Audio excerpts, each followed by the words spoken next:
Galsworthy's Plays. By John Galsworthy. Justice.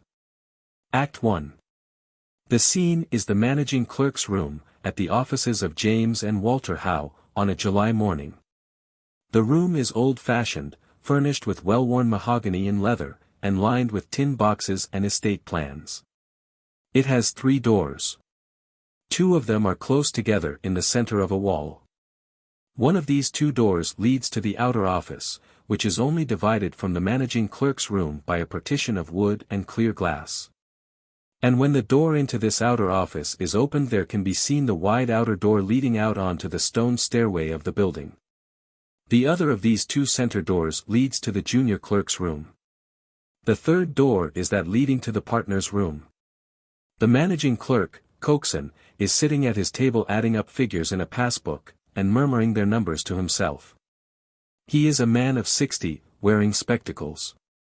Rather short, with a bald head, and an honest, pug-dog face. He is dressed in a well-worn black frock coat and pepper and salt trousers. Coxon. And 5's 12, and 3, 15, 19, 23, 32, 41 and carry 4.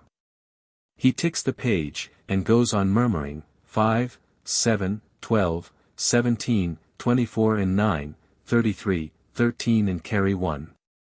He again makes a tick. The outer office door is opened, and Swedle, the office boy, appears, closing the door behind him. He is a pale youth of 16, with spiky hair. Coxon. With grumpy expectation, and carry 1. Swedle. There's a party wants to see Falder, Mr. Coxon. Coxon. 5, 9, 16, 21, 29, and carry 2. Send him to Morris's. What name? Swedle. Honey Will. Coxon. What's his business? Swedle. It's a woman. Coxon. A lady? Swedle. No, a person. Coxon. Ask her in. Take this passbook to Mr. James. He closes the passbook. Swedle. Reopening the door, will you come in, please? Ruth Honeywell comes in. She is a tall woman, 26 years old, unpretentiously dressed, with black hair and eyes, and an ivory-white, clear-cut face. She stands very still, having a natural dignity of pose and gesture. Swedle goes out into the partner's room with the passbook. Coxon. Looking round at Ruth, the young man's out. Suspiciously, state your business, please. Ruth. Who speaks in a matter-of-fact voice, and with a slight West Country accent, it's a personal matter, sir. Coxon. We don't allow private callers here. Will you leave a message? Ruth. I'd rather see him, please. She narrows her dark eyes and gives him a honeyed look. Coxon. Expanding, it's all against the rules.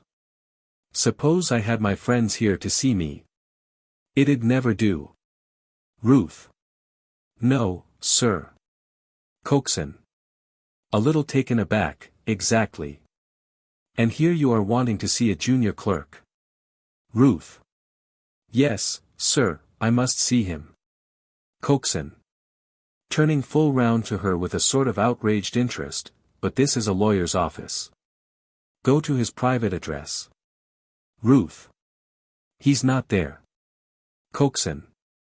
Uneasy, are you related to the party? Ruth.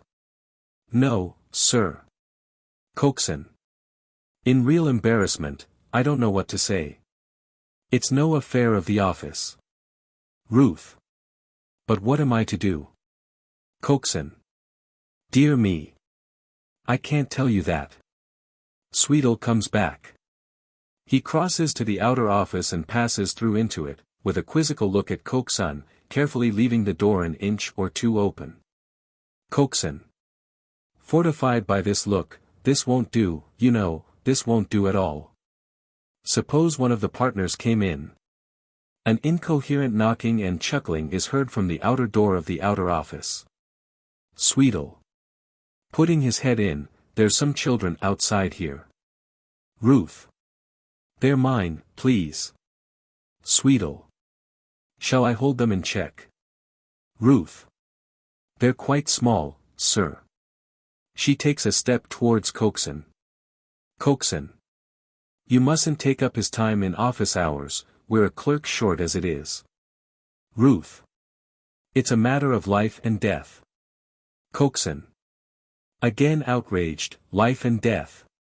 Sweetle. Here is Falder. Falder has entered through the outer office.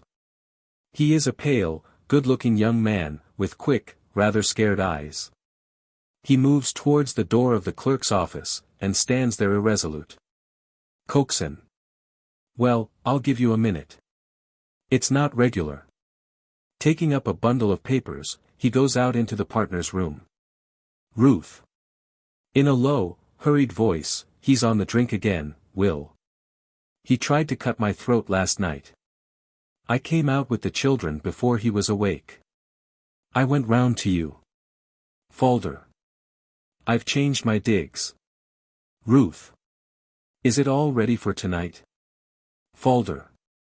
I've got the tickets. Meet me 11.45 at the booking office. For God's sake don't forget we're man and wife. Looking at her with tragic intensity, Ruth. Ruth. You're not afraid of going, are you? Falder. Have you got your things, and the children's? Ruth. Had to leave them, for fear of waking Honeywill, all but one bag. I can't go near home again. Falder. Wincing, all that money gone for nothing. How much must you have? Ruth. £6, I could do with that, I think. Falder. Don't give away where we're going. As if to himself, when I get out there I mean to forget it all. Ruth. If you're sorry, say so. I'd sooner he killed me than take you against your will. Falder. With a queer smile, we've got to go. I don't care. I'll have you. Ruth. You've just to say, it's not too late. Falder. It is too late. Here's £7. Booking office 11.45 tonight. If you weren't what you are to me, Ruth. Ruth. Kiss me. They cling together passionately, they fly apart just as Coxon re-enters the room. Ruth turns and goes out through the outer office. Coxon advances deliberately to his chair and seats himself. Coxon. This isn't right, Falder. Falder. It shan't occur again, sir. Coxon. It's an improper use of these premises. Falder. Yes, sir. Coxon. You quite understand the party was in some distress. And, having children with her, I allowed my feelings. He opens a drawer and produces from it a tract, just take this. Purity in the Home. It's a well-written thing. Falder. Taking it, with a peculiar expression, thank you, sir. Coxon. And look here, Falder, before Mr. Walter comes, have you finished up that cataloguing Davis had in hand before he left? Falder. I shall have done with it tomorrow, sir, for good. Coxon. It's over a week since Davis went. Now it won't do, Falder. You're neglecting your work for private life. I shan't mention about the party having called, but... Falder. Passing into his room, thank you, sir. Coxon stares at the door through which Falder has gone out. Then shakes his head, and is just settling down to write, when Walter Howe comes in through the outer office. He is a rather refined-looking man of 35, with a pleasant, almost apologetic voice. Walter. Good morning, Coxon. Coxon. Morning, Mr. Walter. Walter. My father here. Coxon. Always with a certain patronage as to a young man who might be doing better, Mr. James has been here since 11 o'clock. Walter. I've been in to see the pictures, at the Guildhall. Coxon. Looking at him as though this were exactly what was to be expected. Have you now, yes. This lease of Bolter's, am I to send it to council? Walter. What does my father say? Coaxin. Ain't bothered him. Walter. Well, we can't be too careful. Coaxin. It's such a little thing, hardly worth the fees. I thought you'd do it yourself. Walter. Send it, please. I don't want the responsibility. Coaxin. With an indescribable air of compassion, just as you like. This right-of-way case, we've got him on the deeds. Walter. I know, but the intention was obviously to exclude that bit of common ground. Coaxin. We needn't worry about that. We're the right side of the law. Walter. I don't like it. Coaxin. With an indulgent smile, we shan't want to set ourselves up against the law. Your father wouldn't waste his time doing that. As he speaks, James Howe comes in from the partner's room. He is a shortish man, with white side whiskers, plentiful grey hair, shrewd eyes, and gold pince-nez. James. Morning, Walter. Walter. How are you, father? Coaxin. Looking down his nose at the papers in his hand as though deprecating their size. I'll just take Bolter's lease into young Falder to draft the instructions. He goes out into Falder's room. Walter. About that right-of-way case. James. Oh, well, we must go forward there. I thought you told me yesterday the firm's balance was over 400. Walter. So it is. James. Holding out the passbook to his son. 3, 5, 1, no recent checks. Just get me out the checkbook. Walter goes to a cupboard, unlocks a drawer and produces a checkbook. James. Tick the pounds in the counterfoils. 5, 54, 7, 5, 28, 20, 90, 11, 52, 71. Tally. Walter. Nodding, can't understand. Made sure it was over 400. James. Give me the checkbook. He takes the checkbook and cons the counterfoils. What's this 90? Walter. Who drew it? James. You. Walter. Taking the checkbook, July 7th. That's the day I went down to look over the Trenton estate, last Friday week. I came back on the Tuesday, you remember. But look here, father, it was 9 I drew a check for. 5 guineas to Smithers and my expenses. It just covered all but half a crown. James. Gravely, let's look at that 90 check. He sorts the check out from the bundle in the pocket of the passbook. Seems all right. There's no 9 here. This is bad. Who cashed that £9 check? Walter. Puzzled and pained, let's see. I was finishing Mrs. Reddy's will, only just had time. Yes, I gave it to Coaxin. James. Look at that, that yours. Walter. After consideration, my eyes curl back a little. This doesn't. James. As Coaxin re-enters from Falder's room, we must ask him. Just come here and carry your mind back a bit, Coaxin. D'you remember cashing a check for Mr. Walter last Friday week, the day he went to Trenton? Coaxin. Yes. £9. James. Look at this. Handing him the check. Coaxin. No. £9. My lunch was just coming in, and of course I like it hot. I gave the check to Davis to run round to the bank. He brought it back, all gold, you remember, Mr. Walter, you wanted some silver to pay your cab. With a certain contemptuous compassion, here, let me see. You've got the wrong check. He takes checkbook and passbook from Walter. Walter. Afraid not. Coaxin. Having seen for himself, it's funny. James. You gave it to Davis, and Davis sailed for Australia on Monday. Looks black, Coxon. Coxon. Puzzled and upset, why this be a felony? No, no. There's some mistake. James. I hope so. Coxon.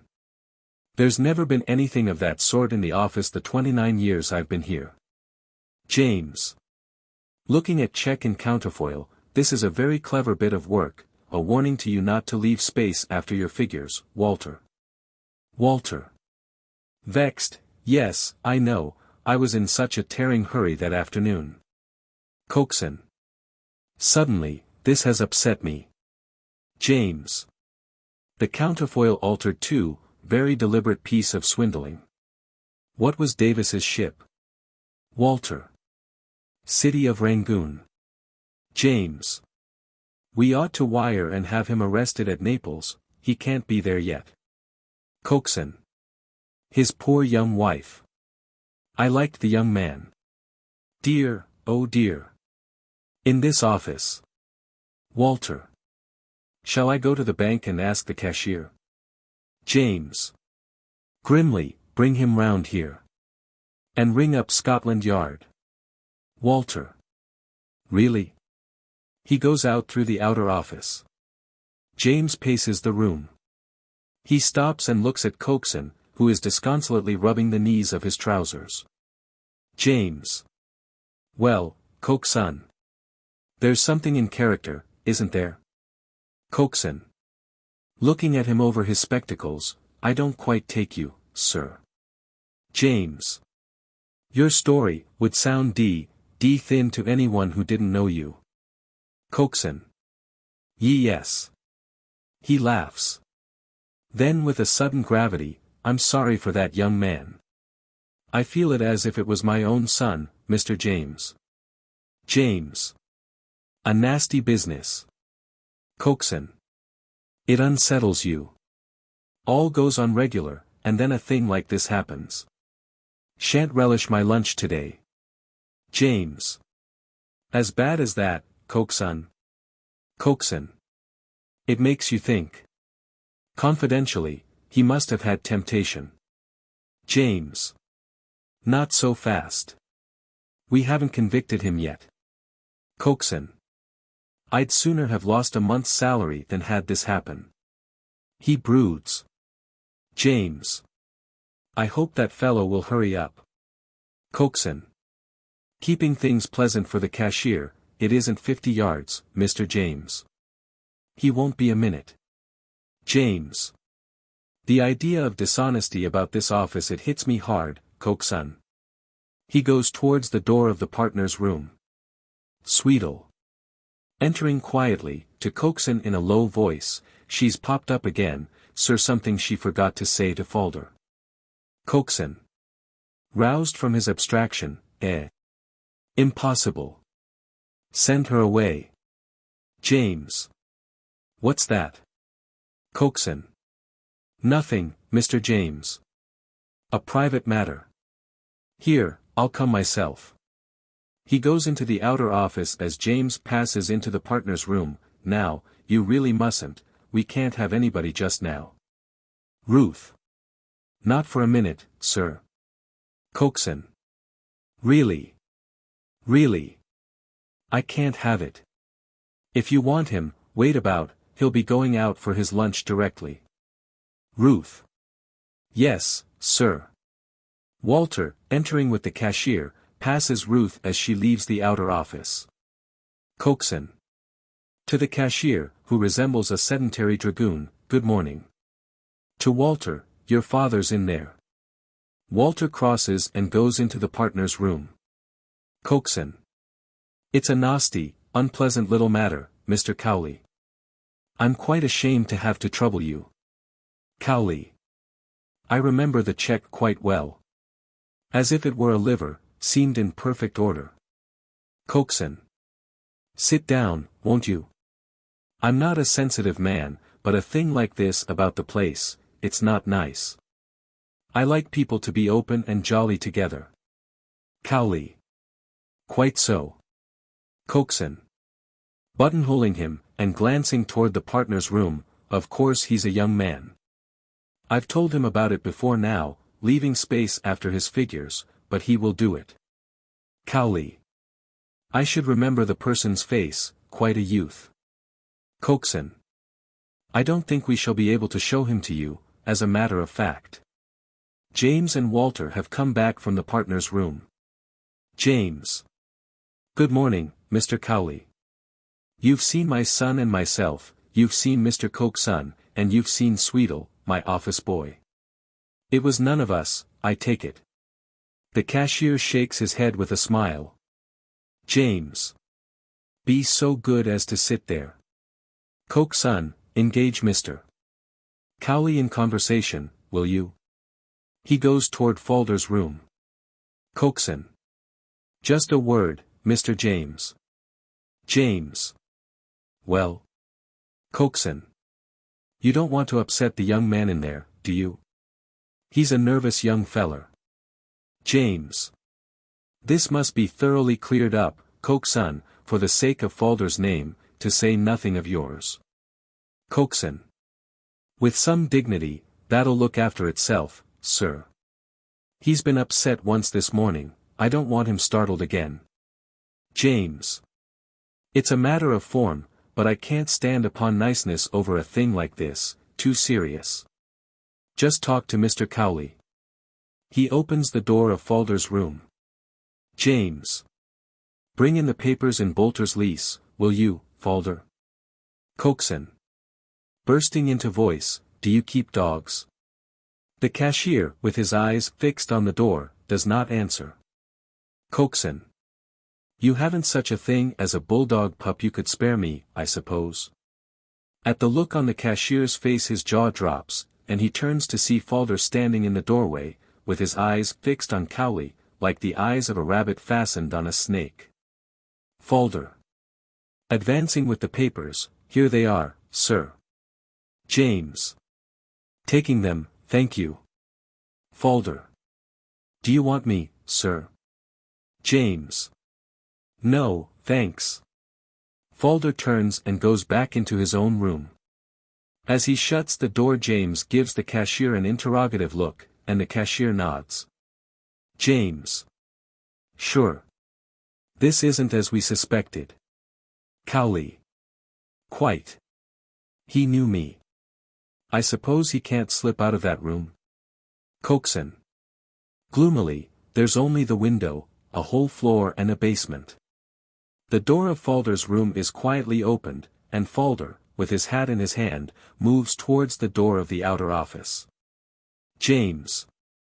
Quietly, where are you going, Falder? Falder. To have my lunch, sir. James. Wait a few minutes, would you? I want to speak to you about this lease. Falder. Yes, sir. He goes back into his room. Cowley. If I'm wanted, I can swear that's the young man who cashed the check. It was the last check I handled that morning before my lunch. These are the numbers of the notes he had. He puts a slip of paper on the table, then, brushing his hat round, good morning. James.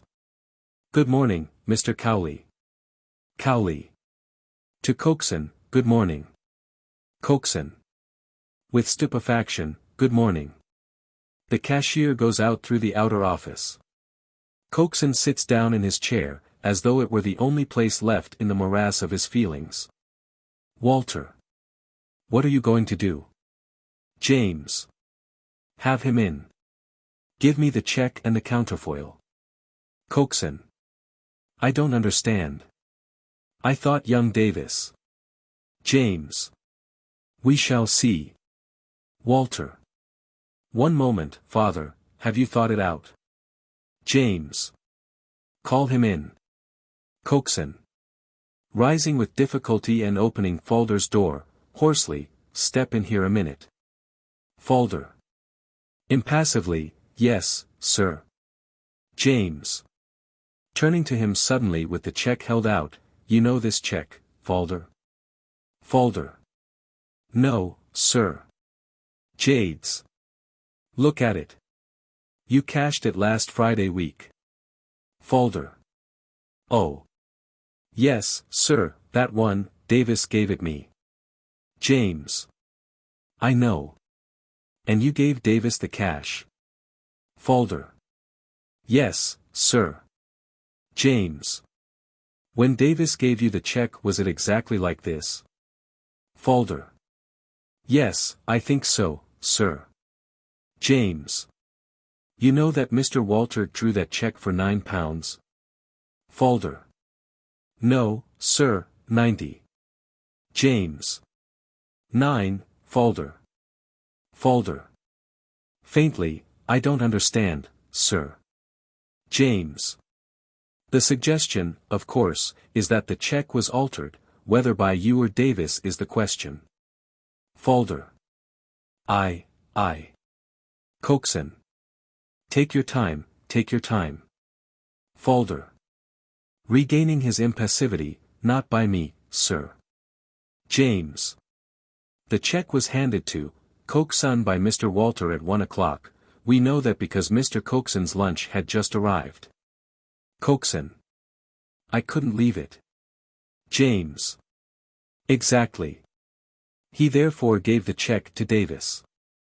It was cashed by you at 1.15. We know that because the cashier recollects it for the last check he handled before his lunch. Folder. Yes, sir, Davis gave it to me because some friends were giving him a farewell luncheon. James. Puzzled, you accuse Davis, then? Folder. I don't know, sir, it's very funny. Walter, who has come close to his father, says something to him in a low voice. James. Davis was not here again after that Saturday, was he? Coxon. Anxious to be of assistance to the young man, and seeing faint signs of their all being jolly once more, no, he sailed on the Monday. James. Was he, Folder? Folder. Very faintly, no, sir. James. Very well, then, how do you account for the fact that this knot was added to the 9 in the counterfoil on or after Tuesday? Coxon. Surprised, how's that? Folder gives a sort of lurch. He tries to pull himself together, but he has gone all to pieces. James. Very grimly, out, I'm afraid, Coxon. The checkbook remained in Mr. Walter's pocket till he came back from Trenton on Tuesday morning. In the face of this, Folder, do you still deny that you altered both check and counterfoil? Folder. No, sir, no, Mr. Howe. I did it, sir, I did it. Coxon. Succumbing to his feelings, dear. What a thing to do. Folder. I wanted the money so badly, sir. I didn't know what I was doing. Coxon. However such a thing could have come into your head. Folder. Grasping at the words, I can't think, sir, really. It was just a minute of madness. James. A long minute, Folder. Tapping the counterfoil, for days at least. Folder. Sir, I swear I didn't know what I'd done till afterwards, and then I hadn't the pluck. Oh. Sir, look over it. I'll pay the money back, I will, I promise. James. Go into your room. Folder, with a swift imploring look, goes back into his room. There is silence. James. About as bad a case as there could be. Coxon. To break the law like that in here. Walter. What's to be done? James. Nothing for it. Prosecute. Walter. It's his first offense. James. Shaking his head, I've grave doubts of that. Too neat a piece of swindling altogether. Coxon. I shouldn't be surprised if he was tempted. James. Life's one long temptation, Coxon. Coxon. Yes, but I'm speaking of the flesh and the devil, Mr. James. There was a woman come to see him this morning. Walter. The woman we passed as we came in just now. Is it his wife? Coaxin. No, no relation. Restraining what in jollier circumstances would have been a wink, a married person, though. Walter. How do you know? Coaxin. Brought her children. Scandalized, there they were outside the office. James. A real bad egg. Walter. I should like to give him a chance. James. I can't forgive him for the sneaky way he went to work, counting on our suspecting young Davis if the matter came to light. It was the merest accident the checkbook stayed in your pocket. Walter. It must have been the temptation of a moment. He hadn't time. James. A man doesn't succumb like that in a moment, if he's a clean mind and habits. He's rotten, got the eyes of a man who can't keep his hands off when there's money about. Walter. Dryly, we hadn't noticed that before. James. Brushing the remark aside, I've seen lots of those fellows in my time. No doing anything with them except to keep them out of harm's way. They've got a blind spat. Walter. It's penal servitude. Coaxin. They're nasty places, prisons. James. Hesitating, I don't see how it's possible to spare him. Out of the question to keep him in this office, honesty's the sine qua non. Coaxin. Hypnotized, of course it is. James. Equally out of the question to send him out amongst people who've no knowledge of his character.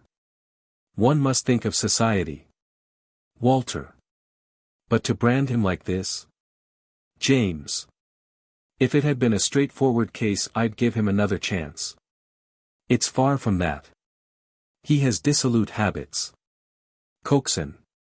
I didn't say that, extenuating circumstances. James. Same thing. He's gone to work in the most cold-blooded way to defraud his employers, and cast the blame on an innocent man. If that's not a case for the law to take its course, I don't know what is. Walter. For the sake of his future, though. James. Sarcastically, according to you, no one would ever prosecute. Walter. Nettled, I hate the idea of it. Coaxin. That's rather ex parte, Mr. Walter. We must have protection. James. This is degenerating into talk. He moves towards the partner's room. Walter. Put yourself in his place, father. James. You ask too much of me. Walter. We can't possibly tell the pressure there was on him. James. You may depend on it, my boy, if a man is going to do this sort of thing he'll do it, pressure or no pressure, if he isn't nothing will make him. Walter. He'll never do it again. Coaxin. Fatuously, suppose I were to have a talk with him. We don't want to be hard on the young man. James. That'll do, Coaxin. I've made up my mind. He passes into the partner's room. Coaxin. After a doubtful moment, we must excuse your father. I don't want to go against your father, if he thinks it right. Walter. Confound it, Coaxin. Why don't you back me up? You know you feel. Coaxin. On his dignity, I really can't say what I feel. Walter. We shall regret it. Coaxin. He must have known what he was doing. Walter. Bitterly, the quality of mercy is not strained. Coaxin. Looking at him askance, come, Mr. Walter. We must try and see it sensible. Sweetle. Entering with a tray, your lunch, sir. Coaxin. Put it down. While Swedle is putting it down on Coaxin's table, the detective, Wister, enters the outer office, and, finding no one there, comes to the inner doorway. He is a square, medium-sized man, clean-shaved, in a serviceable blue serge suit and strong boots. Coaxin. Hoarsely, here. Here. What are we doing? Wister. To Walter, from Scotland Yard, sir. Detective Sergeant Blister. Walter. Askance, very well. I'll speak to my father. He goes into the partner's room. James enters. James. Morning. In answer to an appealing gesture from Coxon, I'm sorry, I'd stop short of this if I felt I could. Open that door. Swedle, wondering and scared, opens it. Come here, Mr. Falder. As Falder comes shrinkingly out, the detective, in obedience to a sign from James, slips his hand out and grasps his arm. Falder. Recoiling, oh. No, oh. No. Walter. Come, come, there's a good lad. James. I charge him with felony. Falter. Oh, sir. There's someone, I did it for her. Let me be till tomorrow. James motions with his hand. At that sign of hardness, Falder becomes rigid. Then, turning, he goes out quietly in the detective's grip. James follows, stiff and erect. Swedle, rushing to the door with open mouth, pursues them through the outer office into the corridor. When they have all disappeared, Coxon spins completely round and makes a rush for the outer office. Coxon, hoarsely, here. What are we doing? There is silence. He takes out his handkerchief and mops the sweat from his face. Going back blindly to his table, sits down, and stares blankly at his lunch. The curtain falls. Act 2. A court of justice, on a foggy October afternoon, crowded with barristers, solicitors, reporters, ushers, and jurymen. Sitting in the large, solid dock is Falder, with a warder on either side of him, placed there for his safe custody, but seemingly indifferent to and unconscious of his presence. Falder is sitting exactly opposite to the judge, who, raised above the clamor of the court, also seems unconscious of and indifferent to everything. Harold Cleaver, the counsel for the Crown, is a dried, yellowish man, of more than middle age, in a wig worn almost to the color of his face. Hector Froome, the counsel for the defense, is a young, tall man, clean-shaved, in a very white wig. Among the spectators, having already given their evidence, are James and Walter Howe, and Cowley, the cashier. Wister, the detective, is just leaving the witness box. Cleaver. That is the case for the Crown, me lud. Gathering his robes together, he sits down. Frome. Rising and bowing to the judge, if it please your lordship and gentlemen of the jury. I am not going to dispute the fact that the prisoner altered this check, but I am going to put before you evidence as to the condition of his mind. And to submit that you would not be justified in finding that he was responsible for his actions at the time. I am going to show you, in fact, that he did this in a moment of aberration, amounting to temporary insanity, caused by the violent distress under which he was laboring. Gentlemen, the prisoner is only 23 years old. I shall call before you a woman from whom you will learn the events that led up to this act. You will hear from her own lips the tragic circumstances of her life, the still more tragic infatuation with which she has inspired the prisoner. This woman, gentlemen, has been leading a miserable existence with a husband who habitually ill-uses her, from whom she actually goes in terror of her life. I am not, of course, saying that it's either right or desirable for a young man to fall in love with a married woman, or that it's his business to rescue her from an ogre-like husband. I'm not saying anything of the sort. But we all know the power of the passion of love, and I would ask you to remember, gentlemen, in listening to her evidence, that, married to a drunken and violent husband, she has no power to get rid of him. For, as you know, another offense besides violence is necessary to enable a woman to obtain a divorce, and of this offense it does not appear that her husband is guilty. Judge. Is this relevant, Mr. Frome? Frome. My lord, I submit, extremely. I shall be able to show your lordship that directly. Judge. Very well. Frome. In these circumstances, what alternatives were left to her? She could either go on living with this drunkard, in terror of her life.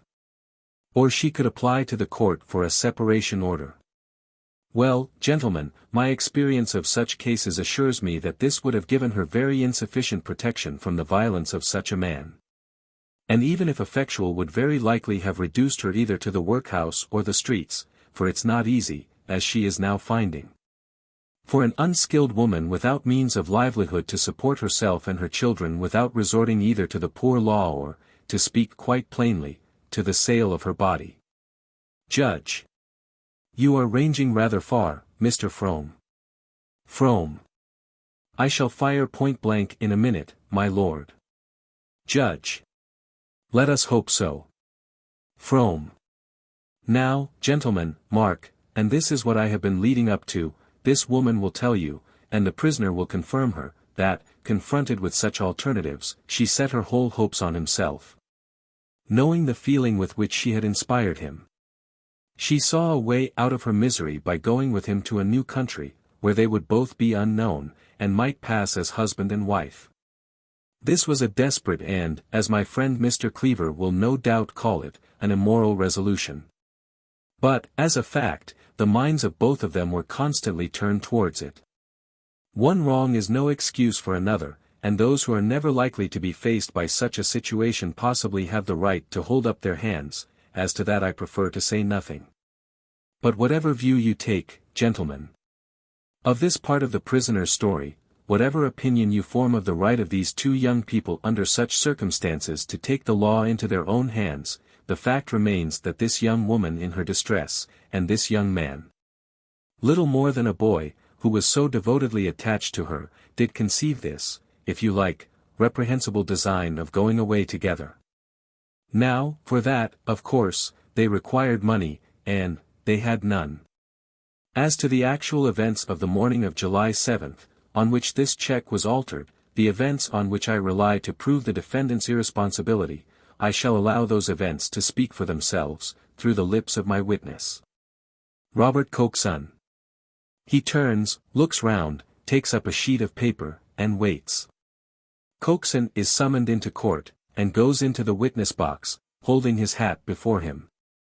The oath is administered to him. Frome. What is your name? Cokeson.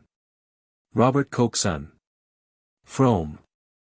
Are you managing clerk to the firm of solicitors who employ the prisoner? Cokeson. Yes. Frome. How long had the prisoner been in their employ? Cokeson. 2 years. No, I'm wrong there, all but 17 days. Frome. Had you him under your eye all that time? Cokeson. Except Sundays and holidays. Frome. Quite so. Let us hear, please, what you have to say about his general character during those 2 years. Cokeson. Confidentially to the jury, and as if a little surprised at being asked, he was a nice, pleasant-spoken young man. I'd no fault to find with him, quite the contrary. It was a great surprise to me when he did a thing like that. Frome. Did he ever give you reason to suspect his honesty? Cokeson. No. To have dishonesty in our office, that'd never do. Frome. I'm sure the jury fully appreciate that, Mr. Cokeson. Cokeson. Every man of business knows that honesty's the sine qua non. Frome. Do you give him a good character all round, or do you not? Cokeson. Turning to the judge, certainly. We were all very jolly and pleasant together, until this happened. Quite upset me. Frome. Now, coming to the morning of the 7th of July, the morning on which the check was altered. What have you to say about his demeanor that morning? Cokeson. To the jury, if you ask me, I don't think he was quite compass when he did it. The judge. Sharply, are you suggesting that he was insane? Cokeson. Not compass. The judge. A little more precision, please. Frome. Smoothly, just tell us, Mr. Cokeson. Cokeson.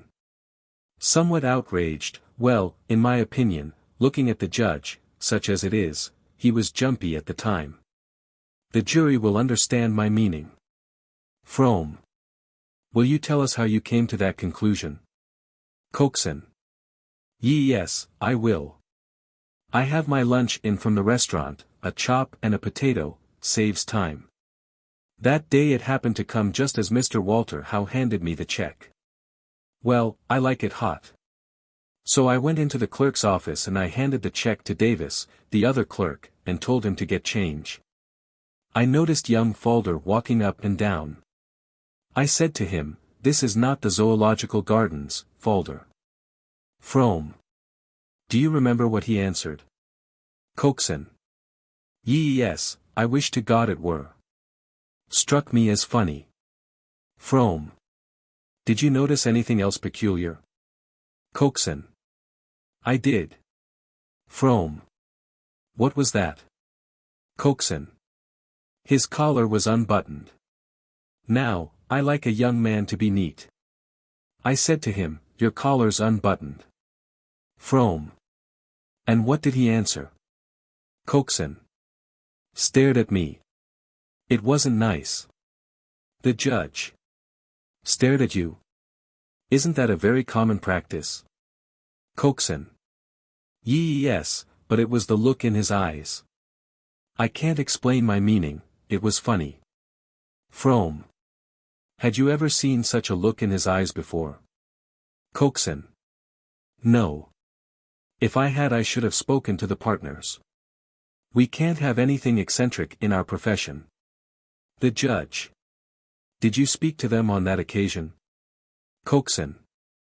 Confidentially, well, I didn't like to trouble them about prime facie evidence. Frome. But it made a very distinct impression on your mind? Coxswain. Yes. The clerk Davis could have told you the same. Frome. Quite so. It's very unfortunate that we've not got him here. Now can you tell me of the morning on which the discovery of the forgery was made? That would be the 18th. Did anything happen that morning? Coxswain. With his hand to his ear, I'm a little deaf. Frome.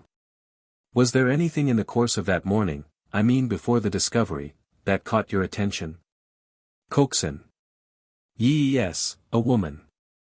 The judge. How is this relevant, Mr. Frome? Frome. I am trying to establish the state of mind in which the prisoner committed this act, my lord. The judge. I quite appreciate that. But this was long after the act. Frome. Yes, my lord, but it contributes to my contention. The judge. Well.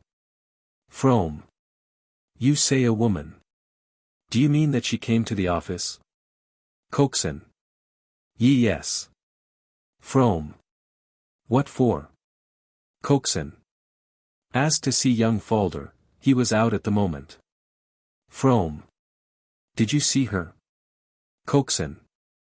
I did. Frome. Did she come alone? Coxswain. Confidentially, well, there you put me in a difficulty. I mustn't tell you what the office boy told me. Frome. Quite so, Mr. Coxswain, quite so. Coxswain. Breaking in with an air of, you are young, leave it to me, but I think we can get round it. In answer to a question put to her by a third party the woman said to me, they're mine, sir. The judge. What are? What were? Coxswain. Her children. They were outside. The judge. How do you know? Coxswain. Your lordship mustn't ask me that, or I shall have to tell you what I was told, and that'd never do. The judge. Smiling, the office boy made a statement. Coxswain. Exactly. Frome. What I want to ask you, Mr. Coxswain, is this. In the course of her appeal to see Falder, did the woman say anything that you specially remember? Coxswain. Looking at him as if to encourage him to complete the sentence, a little more, sir. Frome. Or did she not? Coxswain. She did. I shouldn't like you to have led me to the answer. Frome. With an irritated smile, will you tell the jury what it was? Coxon. It's a matter of life and death. Foreman of the jury. Do you mean the woman said that? Coxon. Nodding, it's not the sort of thing you like to have said to you. Frome. A little impatiently, did Falder come in while she was there? Coxon nods, and she saw him, and went away. Coxon. Ah. There I can't follow you. I didn't see her go. Frome. Well, is she there now? Coxon. With an indulgent smile, no. Frome. Thank you, Mr. Coxon. He sits down. Cleaver. Rising, you say that on the morning of the forgery the prisoner was jumpy. Well, now, sir, what precisely do you mean by that word? Coxon. Indulgently, I want you to understand. Have you ever seen a dog that's lost its master? He was kind of everywhere at once with his eyes. Cleaver. Thank you, I was coming to his eyes. You called them funny. What are we to understand by that? Strange, or what? Coxon. Yes, funny. Coxon. Sharply, yes, sir, but what may be funny to you may not be funny to me, or to the jury. Did they look frightened, or shy, or fierce, or what? Coxon. You make it very hard for me. I give you the word, and you want me to give you another. Cleaver. Rapping his desk, does funny mean mad? Cleaver. Not mad, fun. Cleaver. Very well. Now you say he had his collar unbuttoned. Was it a hot day? Coxon. Yes, I think it was. Cleaver. And did he button it when you called his attention to it? Coxon. Yes, I think he did. Cleaver. Would you say that that denoted insanity? He sits down. Coxon, who has opened his mouth to reply, is left gaping. Frome. Rising hastily, have you ever caught him in that disheveled state before? Coxon. No. He was always clean and quiet. Frome. That will do, thank you. Coxon turns blandly to the judge, as though to rebuke counsel for not remembering that the judge might wish to have a chance. Arriving at the conclusion that he is to be asked nothing further, he turns and descends from the box, and sits down next to James and Walter. Frome. Ruth Honeywill. Ruth comes into court, and takes her stand stoically in the witness box. She is sworn. Frome. What is your name, please? Ruth. Ruth Honeywill. Frome. How old are you? Ruth. 26. Frome. You are a married woman, living with your husband. A little louder. Ruth. No, sir, not since July. Frome. Have you any children? Ruth. Yes, sir, 2. Frome. Are they living with you? Ruth. Yes, sir. Frome. You know the prisoner? Ruth. Looking at him, yes. Frome. What was the nature of your relations with him? Ruth. We were friends. The judge. Friends? Ruth. Simply, lovers, sir. The judge. Sharply, in what sense do you use that word? Ruth. We love each other. The judge. Yes, but. Ruth.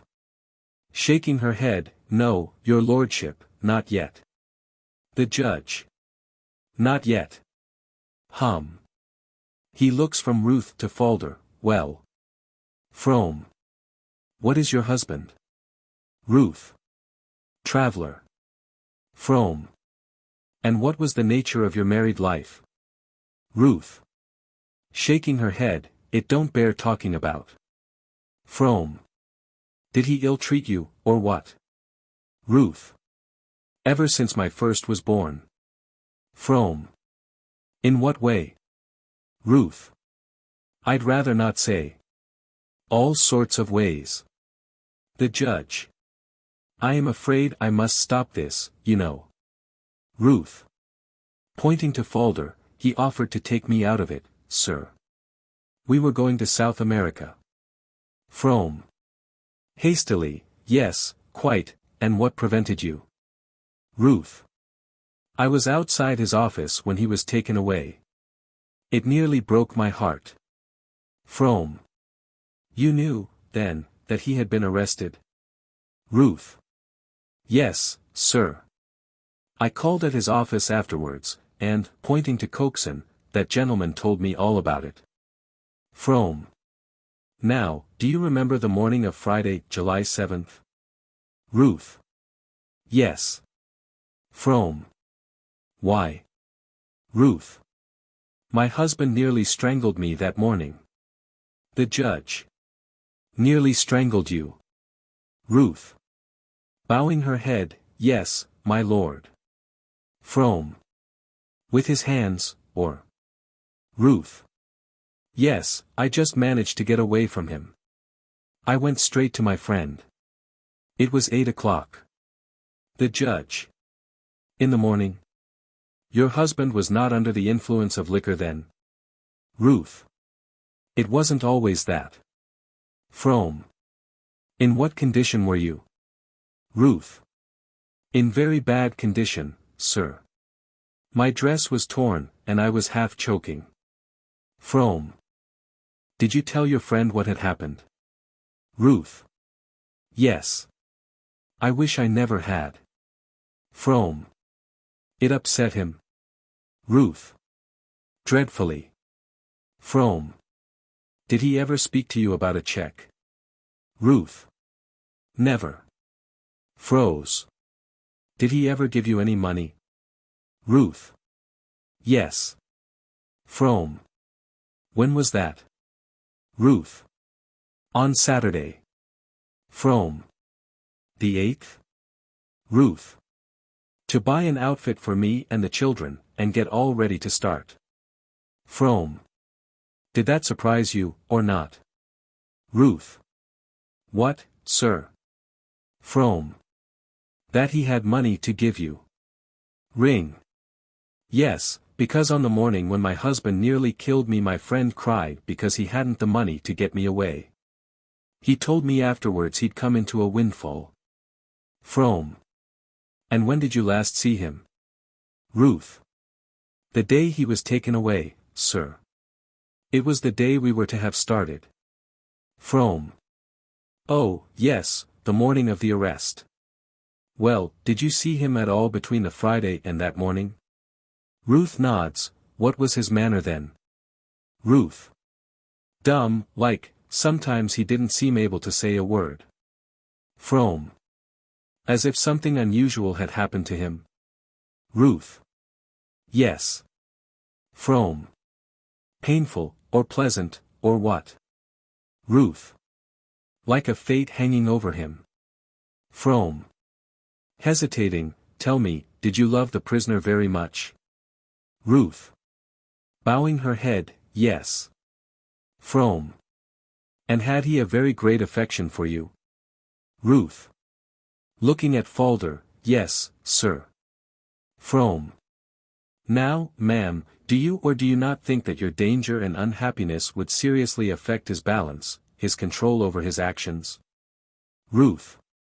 Yes. Frome. His reason, even? Ruth.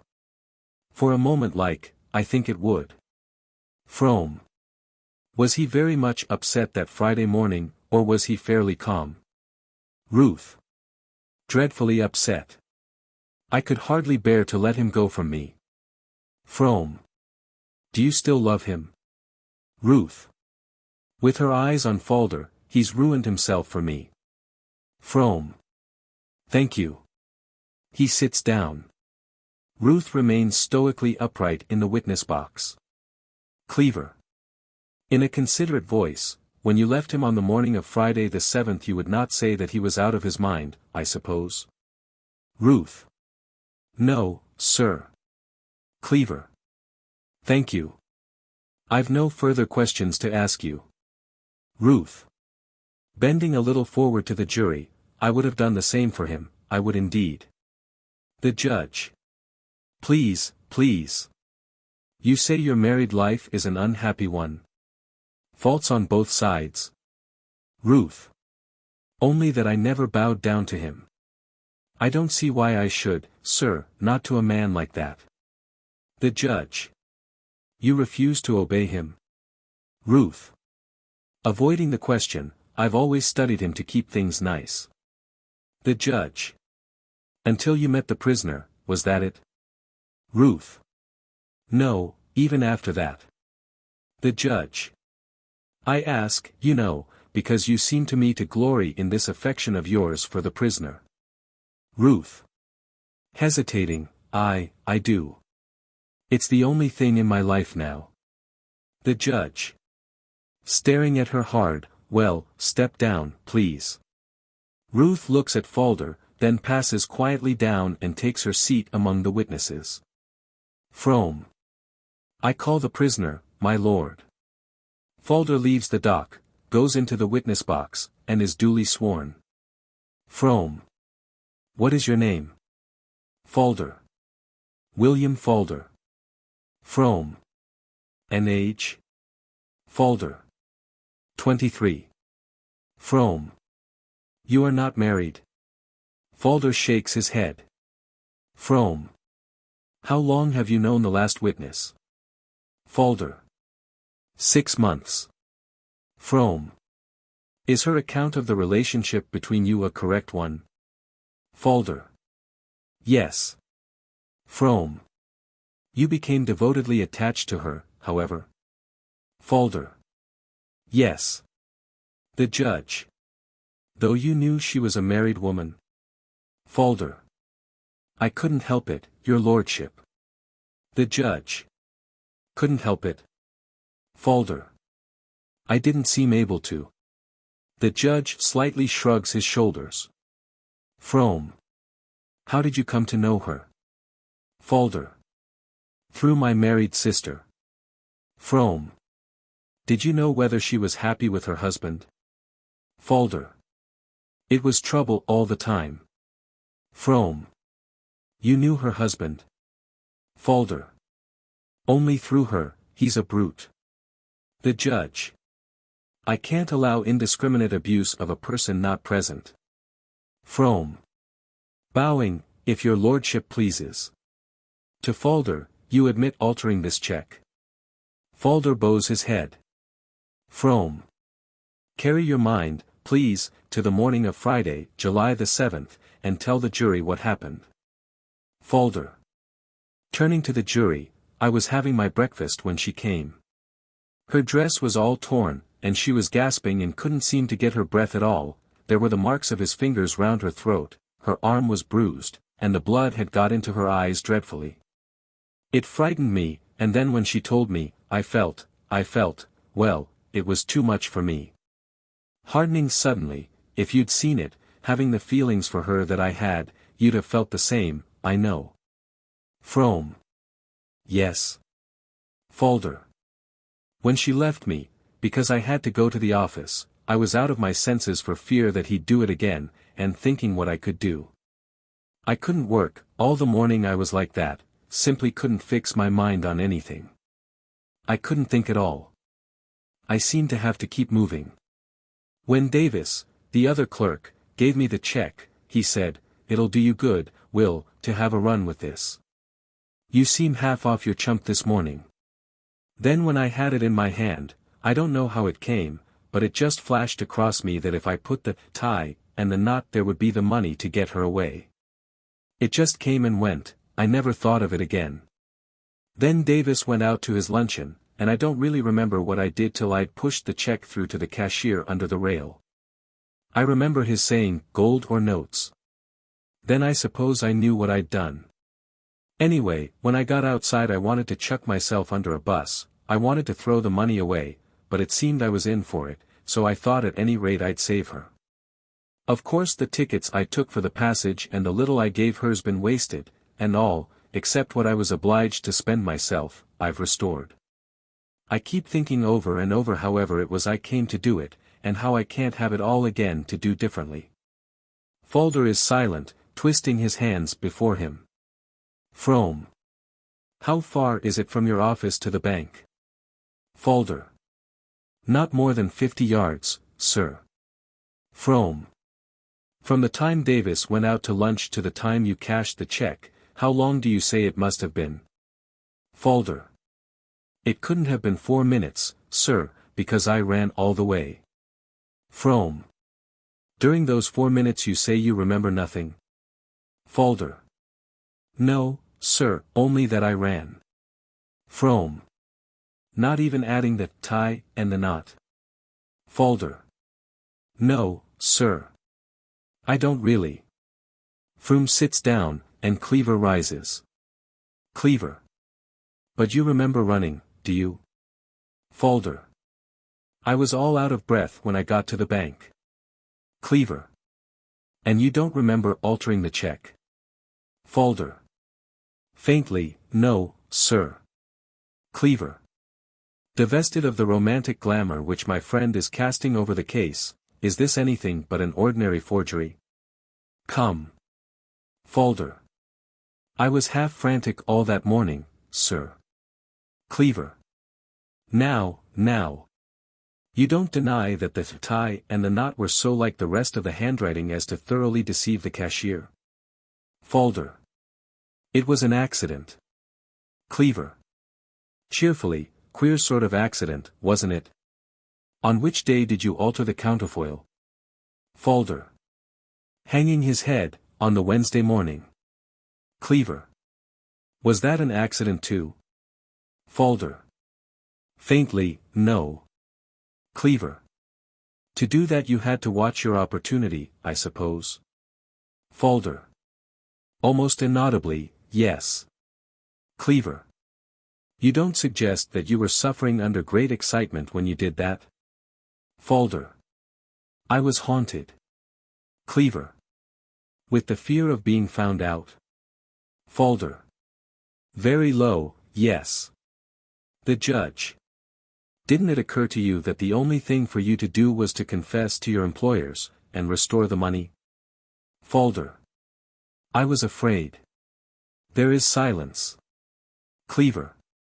You desired, too, no doubt, to complete your design of taking this woman away.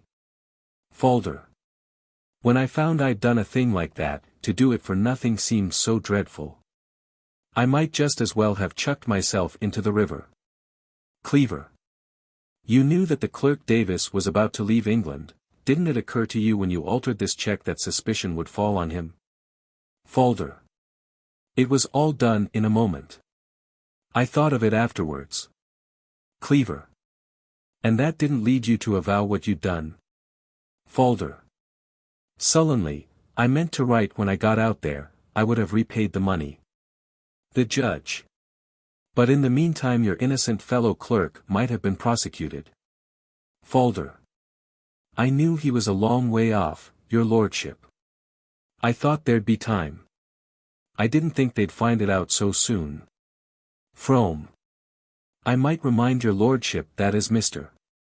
Walter Howe had the checkbook in his pocket till after Davis had sailed, if the discovery had been made only 1 day later Falder himself would have left, and suspicion would have attached to him, and not to Davis, from the beginning.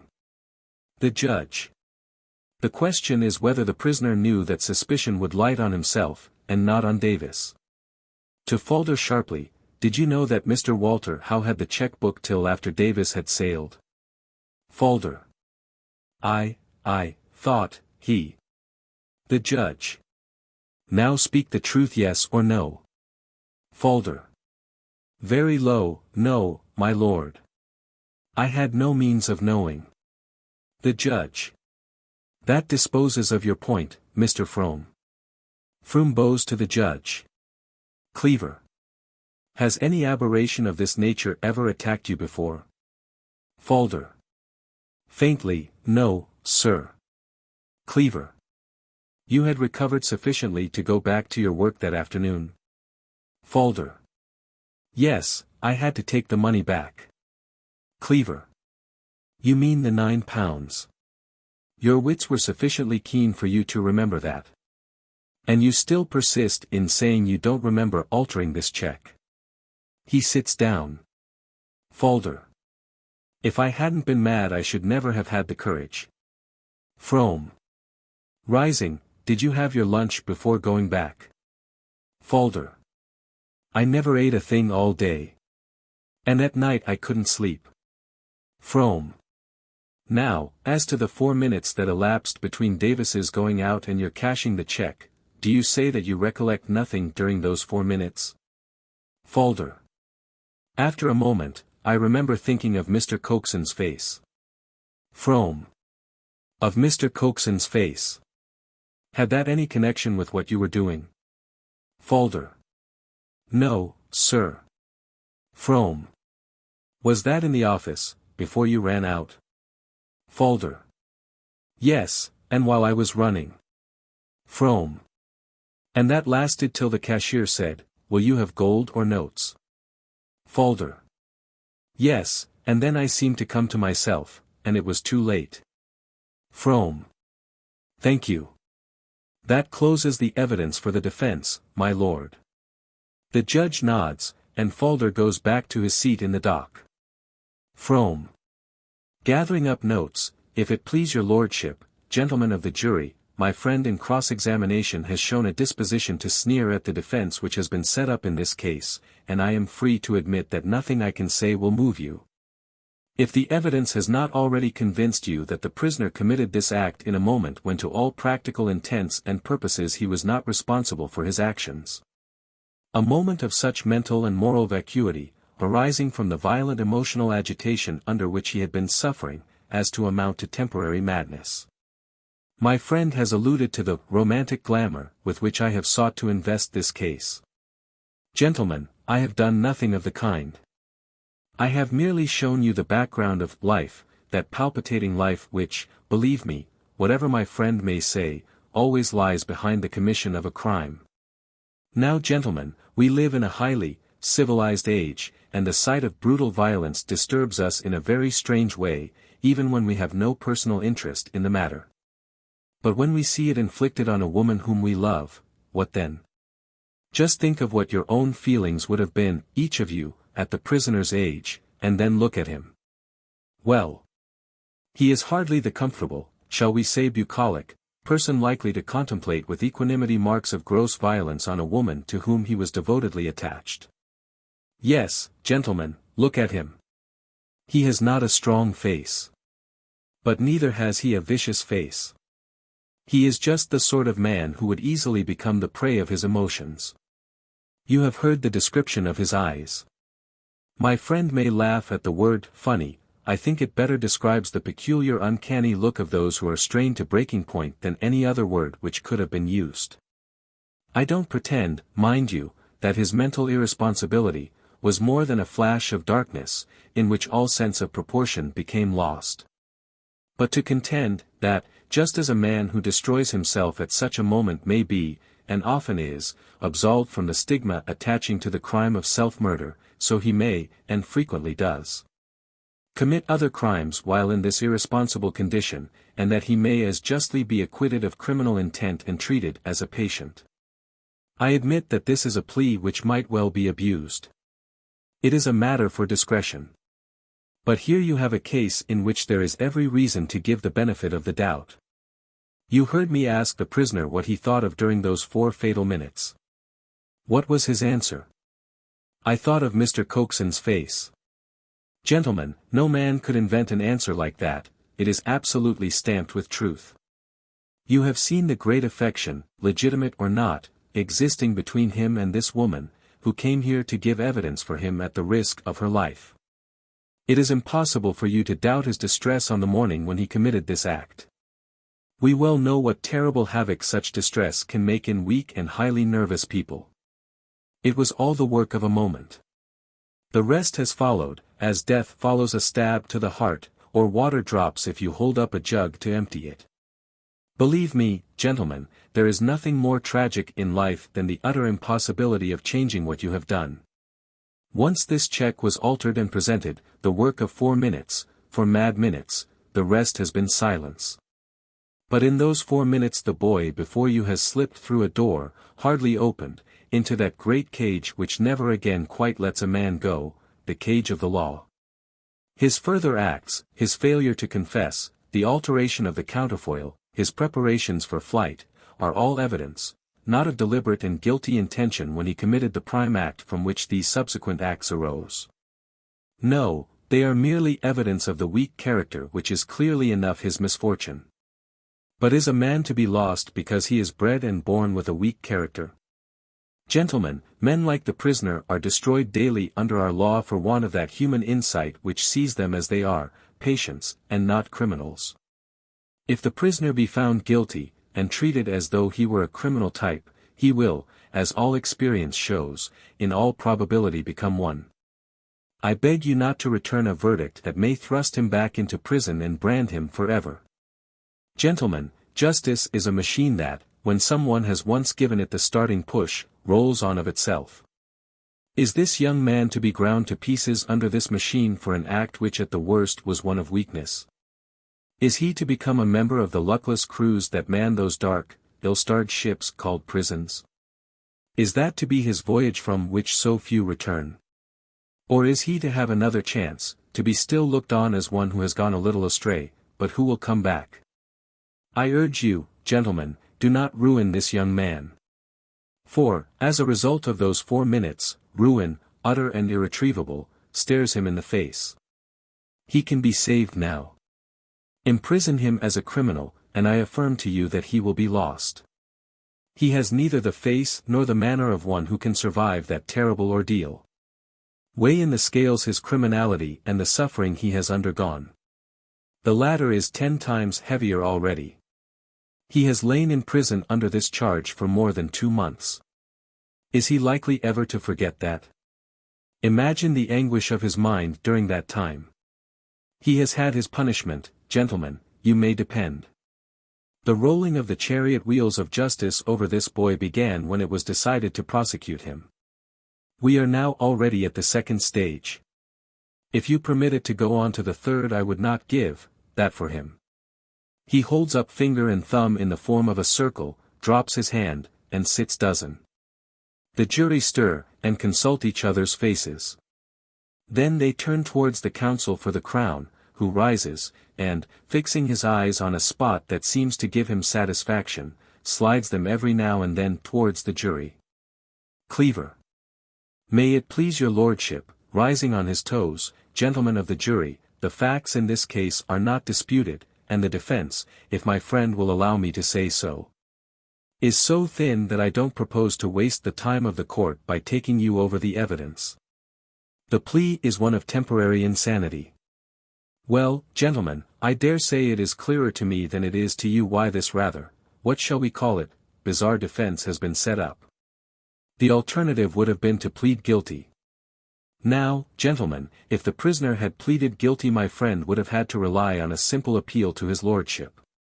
Instead of that, he has gone into the byways and hedges and found this peculiar plea, which has enabled him to show you the proverbial woman, to put her in the box, to give, in fact, a romantic glow to this affair. I compliment my friend.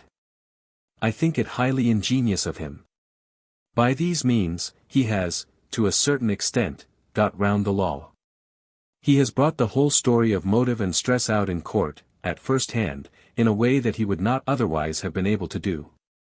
But when you have once grasped that fact, gentlemen, you have grasped everything. With good-humored contempt, for look at this plea of insanity, we can't put it lower than that. You have heard the woman. She has every reason to favor the prisoner, but what did she say? She said that the prisoner was not insane when she left him in the morning. If he were going out of his mind through distress, that was obviously the moment when insanity would have shown itself. You have heard the managing clerk, another witness for the defense. With some difficulty I elicited from him the admission that the prisoner, though jumpy, a word that he seemed to think you would understand, gentlemen, and I'm sure I hope you do, was not mad when the check was handed to Davis. I agree with my friend that it's unfortunate that we have not got Davis here, but the prisoner has told you the words with which Davis in turn handed him the check. He obviously, therefore, was not mad when he received it, or he would not have remembered those words. The cashier has told you that he was certainly in his senses when he cashed it. We have therefore the plea that a man who is sane at 10 minutes past 1, and sane at 15 minutes past, may, for the purposes of avoiding the consequences of a crime, call himself insane between those points of time. Really, gentlemen, this is so peculiar a proposition that I am not disposed to weary you with further argument. You will form your own opinion of its value. My friend has adopted this way of saying a great deal to you, and very eloquently, on the score of youth, temptation, and the like. I might point out, however, that the offense with which the prisoner is charged is one of the most serious known to our law. And there are certain features in this case, such as the suspicion which he allowed to rest on his innocent fellow clerk, and his relations with this married woman, which will render it difficult for you to attach too much importance to such pleading. I ask you, in short, gentlemen, for that verdict of guilty which, in the circumstances, I regard you as, unfortunately, bound to record. Letting his eyes travel from the judge and the jury to Froom, he sits down. The judge, bending a little towards the jury, and speaking in a businesslike voice, gentlemen, you have heard the evidence, and the comments on it. My only business is to make clear to you the issues you have to try. The facts are admitted, so far as the alteration of this check and counterfoil by the prisoner. The defense set up is that he was not in a responsible condition when he committed the crime. Well, you have heard the prisoner's story, and the evidence of the other witnesses, so far as it bears on the point of insanity. If you think that what you have heard establishes the fact that the prisoner was insane at the time of the forgery, you will find him guilty, but insane. If, on the other hand, you conclude from what you have seen and heard that the prisoner was sane, and nothing short of insanity will count, you will find him guilty. In reviewing the testimony as to his mental condition, you must bear in mind very carefully the evidence as to his demeanor and conduct both before and after the act of forgery, the evidence of the prisoner himself, of the woman, of the witness, coxswain, and, of the cashier. And in regard to that I especially direct your attention to the prisoner's admission that the idea of adding the tie and the knot did come into his mind at the moment when the check was handed to him. And also to the alteration of the counterfoil, and to his subsequent conduct generally. The bearing of all this on the question of premeditation, and premeditation will imply sanity, is very obvious. You must not allow any considerations of age or temptation to weigh with you in the finding of your verdict. Before you can come to a verdict of guilty but insane, you must be well and thoroughly convinced that the condition of his mind was such as would have qualified him at the moment for a lunatic asylum. He pauses, then, seeing that the jury are doubtful whether to retire or no, adds, you may retire, gentlemen, if you wish to do so. The jury retire by a door behind the judge. The judge bends over his notes. Falder, leaning from the dock, speaks excitedly to his solicitor, pointing Dawn at Ruth. The solicitor in turn speaks to Froom. Frome. Rising, my lord. The prisoner is very anxious that I should ask you if your lordship would kindly request the reporters not to disclose the name of the woman witness in the press reports of these proceedings. Your lordship will understand that the consequences might be extremely serious to her. The judge. Pointedly, with the suspicion of a smile, well, Mr. Frome, you deliberately took this course which involved bringing her here. Frome. With an ironic bow, if your lordship thinks I could have brought out the full facts in any other way. The judge. Well. Frome. There is very real danger to her, your lordship. The judge. You see, I have to take your word for all that. Frome. If your lordship would be so kind. I can assure your lordship that I am not exaggerating. The judge. It goes very much against the grain with me that the name of a witness should ever be suppressed. With a glance at Falder, who is gripping and clasping his hands before him, and then at Ruth, who is sitting perfectly rigid with her eyes fixed on Falder, I'll consider your application. It must depend. I have to remember that she may have come here to commit perjury on the prisoner's behalf. Frome. Your lordship, I really. The judge. Yes, I don't suggest anything of the sort, Mr. Frome. Leave it at that for the moment. As he finishes speaking, the jury return, and file back into the box. Clerk of Assize. Gentlemen, are you agreed on your verdict? Foreman. We are. Clerk of Assize. Is it guilty, or guilty but insane? Foreman. Guilty. The judge nods. Then, gathering up his notes, sits looking at Falder, who stands motionless. Frome. Rising, if your lordship would allow me to address you in mitigation of sentence. I don't know if your lordship thinks I can add anything to what I have said to the jury on the score of the prisoner's youth, and the great stress under which he acted. The judge. I don't think you can, Mr. Frome. Frome. If your lordship says so, I do most earnestly beg your lordship to give the utmost weight to my plea. He sits down. The judge. To the clerk, call upon him. The clerk. Prisoner at the bar, you stand convicted of felony. Have you anything to say for yourself, why the court should not give you judgment according to law? Falder shakes his head. The judge. William Falder, you have been given fair trial and found guilty, in my opinion rightly found guilty, of forgery. He pauses, then, consulting his notes, goes on, the defense was set up that you were not responsible for your actions at the moment of committing this crime. There is no doubt, I think, that this was a device to bring out at first hand the nature of the temptation to which you succumbed. For throughout the trial your counsel was in reality making an appeal for mercy. The setting up of this defense of course enabled him to put in some evidence that might weigh in that direction. Whether he was well advised to so is another matter. He claimed that you should be treated rather as a patient than as a criminal. And this plea of his, which in the end amounted to a passionate appeal, he based in effect on an indictment of the march of justice, which he practically accused of confirming in completing the process of criminality. Now, in considering how far I should allow weight to his appeal, I have a number of factors to take into account.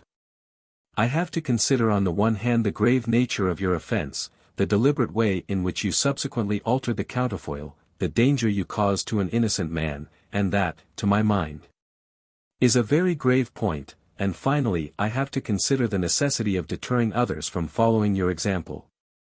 On the other hand, I have to bear in mind that you are young, that you have hitherto borne a good character, that you were, if I am to believe your evidence and that of your witnesses, in a state of some emotional excitement when you committed this crime. I have every wish, consistently with my duty, not only to you, but to the community, to treat you with leniency. And this brings me to what are the determining factors in my mind in my consideration of your case.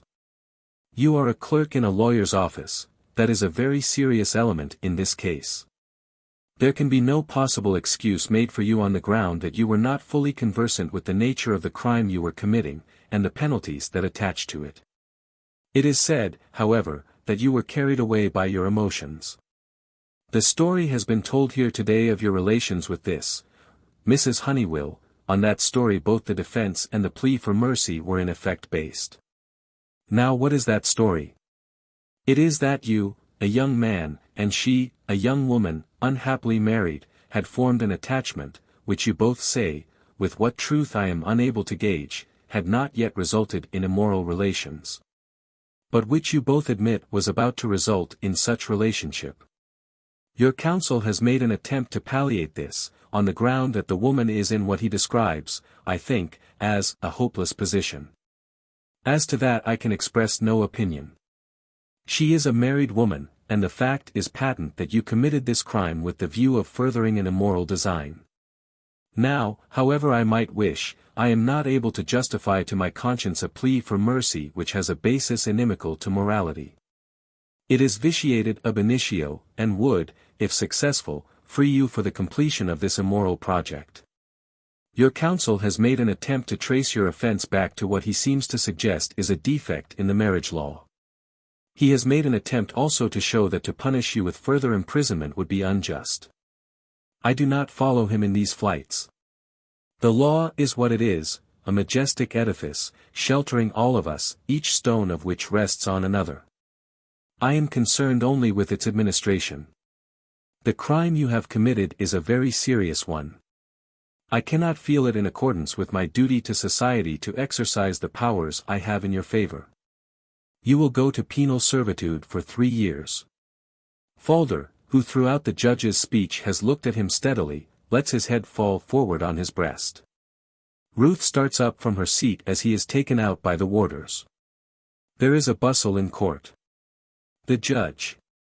Speaking to the reporters, gentlemen of the press, I think that the name of the female witness should not be reported. The reporters bow their acquiescence. The judge.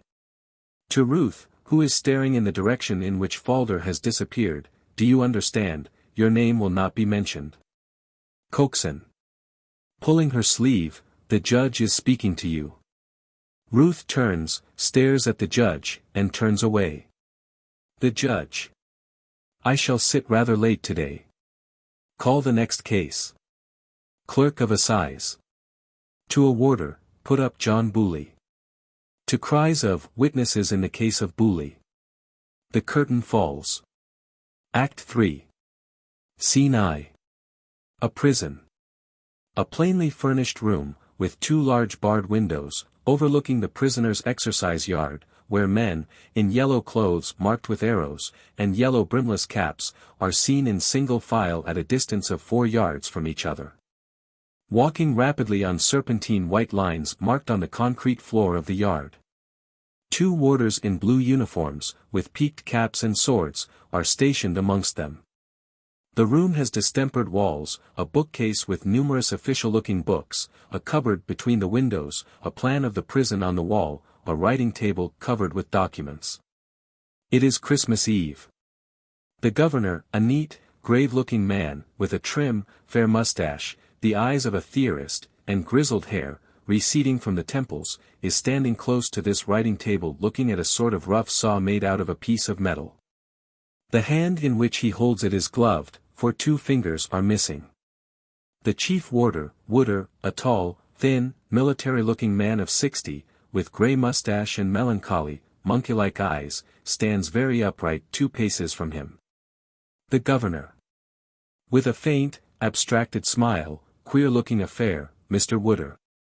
Where did you find it? Wooder. In his mattress, sir. Haven't come across such a thing for 2 years now. The governor. With curiosity, had he any set plan? Wooder. He'd sawed his window bar about that much. He holds up his thumb and finger 1/4 of an inch apart. The governor. I'll see him this afternoon. What's his name? Money. An old hand, I think. Wooder. Yes, sir. 4th spell of penal. You'd think an old lag like him would have had more sense by now. With pitying contempt, occupied his mind, he said. Breaking in and breaking out, that's all they think about. The governor. Who's next him? Wooder. O'Cleary, sir. The governor. The Irishman. Wooder. Next him again there's that young fellow, Falder, star class, and next him old Clipton. The governor. Ah, yes. The philosopher. I want to see him about his eyes. Wooder. Curious thing, sir, they seem to know when there's one of these tries at escape going on. It makes them restive, there's a regular wave going through them just now. The governor. Meditatively, odd things, those waves. Turning to look at the prisoners exercising, seem quiet enough out here. Wooder. That Irishman, O'Cleary, began banging on his door this morning. Little thing like that's quite enough to upset the whole lot. They're just like dumb animals at times. The governor. I've seen it with horses before thunder, it'll run right through cavalry lines. The prison chaplain has entered.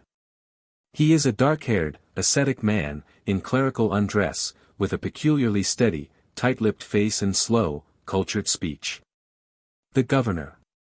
Holding up the saw, seen this, Miller? The chaplain. Useful-looking specimen. The governor. Due for the museum, eh?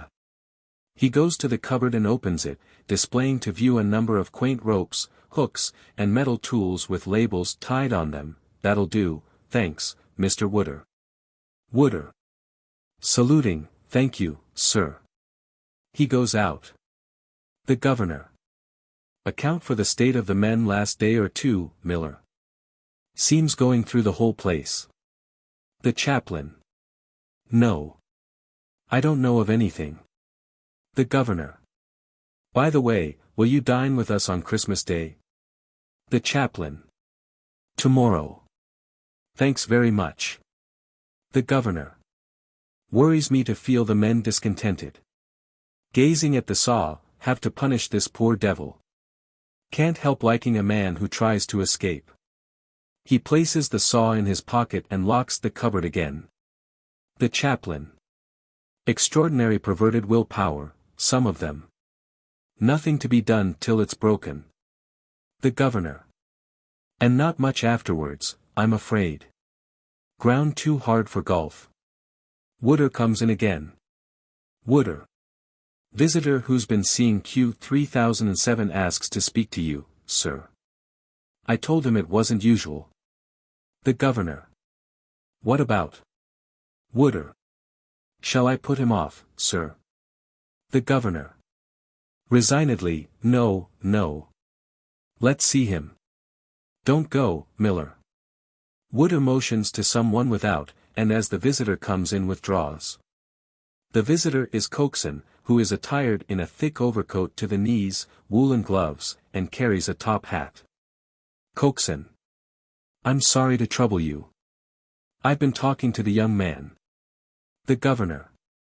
We have a good many here. Coxon. Name of folder, forgery. Producing a card, and handing it to the governor, firm of James and Walter Howe. Well known in the law. The governor. Receiving the card with a faint smile, what do you want to see me about, sir? Coxon. Suddenly seeing the prisoners at exercise, why? What a sight. The governor. Yes, we have that privilege from here, my office is being done up. Sitting down at his table, now, please. Coxon. Dragging his eyes with difficulty from the window, I wanted to say a word to you, I shan't keep you long. Confidentially, fact is, I oughtn't to be here by rights. His sister came to me, he's got no father and mother, and she was in some distress. My husband won't let me go and see him, she said, says he's disgraced the family. And his other sister, she said, is an invalid. And she asked me to come. Well, I take an interest in him. He was our junior, I go to the same chapel, and I didn't like to refuse. And what I wanted to tell you was, he seems lonely here. The governor. Not unnaturally. Coxon. I'm afraid it'll prey on my mind. I see a lot of them about working together. The governor. Those are local prisoners. The convicts serve their 3 months here in separate confinement, sir. Coxon. But we don't want to be unreasonable. He's quite downhearted. I wanted to ask you to let him run about with the others. The governor. With faint amusement, ring the bell would you, Miller? To Coxon, you'd like to hear what the doctor says about him, perhaps. The chaplain. Ringing the bell, you are not accustomed to prisons, it would seem, sir. Coxon. No. But it's a pitiful sight. He's quite a young fellow. I said to him, before a month's up, I said, you'll be out and about with the others. It'll be a nice change for you. A month, he said, like that. Come. I said, we mustn't exaggerate. What's a month? Why, it's nothing. A day, he said, shut up in your cell thinking and brooding as I do, it's longer than a year outside. I can't help it, he said, I try, but I'm built that way, Mr. Coxon. And, he held his hand up to his face. I could see the tears trickling through his fingers. It wasn't nice. The chaplain. He's a young man with large, rather peculiar eyes, isn't he? Not Church of England, I think. Coxon. No. The chaplain. I know. The governor. To Wooder, who has come in, ask the doctor to be good enough to come here for a minute. Wooder salutes, and goes out. Let's see, he's not married. Coxon. No, confidentially, but there's a party he's very much attached to, not altogether calm ilfa. It's a sad story. The chaplain. If it wasn't for drink and women, sir, this prison might be closed. Coxon. Looking at the chaplain over his spectacles, yes, but I wanted to tell you about that, special. He had hopes they'd have let her come and see him, but they haven't. Of course he asked me questions. I did my best, but I couldn't tell the poor young fellow a lie, with him in here, seemed like hitting him. But I'm afraid it's made him worse. The governor. What was this news then? Coxon. Like this. The woman had a nasty, spiteful feller for a husband, and she'd left him. Fact is, she was going away with our young friend. It's not nice, but I've looked over it. Well, when he was put in here she said she'd earn her living apart, and wait for him to come out. That was a great consolation to him. But after a month she came to me, I don't know her personally, and she said, I can't earn the children's living, let alone my own, I've got no friends. I'm obliged to keep out of everybody's way, else my husband'd get to know where I was. I'm very much reduced, she said. And she has lost flesh. I'll have to go in the workhouse. It's a painful story. I said to her, no, I said, not that. I've got a wife and family, but sooner than you should do that I'll spare you a little myself. Really, she said, she's a nice creature, I don't like to take it from you. I think I'd better go back to my husband. Well, I know he's a nasty, spiteful feller, drinks, but I didn't like to persuade her not to. The chaplain. Surely, no. Coxon. Yes, but I'm sorry now, it's upset the poor young fellow dreadfully. And what I wanted to say was, he's got his 3 years to serve. I want things to be pleasant for him. The chaplain. With a touch of impatience, the law hardly shares your view, I'm afraid. Coxon. But I can't help thinking that to shut him up there by himself will turn him silly. And nobody wants that, I suppose. I don't like to see a man cry. The chaplain. It's a very rare thing for them to give way like that. Coxon. Looking at him in a tone of sudden dogged hostility, I keep dogs. The chaplain. Indeed. Coxon. Yes. And I say this, I wouldn't shut one of them up all by himself, month after month, not if he bit me all over. The chaplain. Unfortunately, the criminal is not a dog, he has a sense of right and wrong. Coxon. But that's not the way to make him feel it.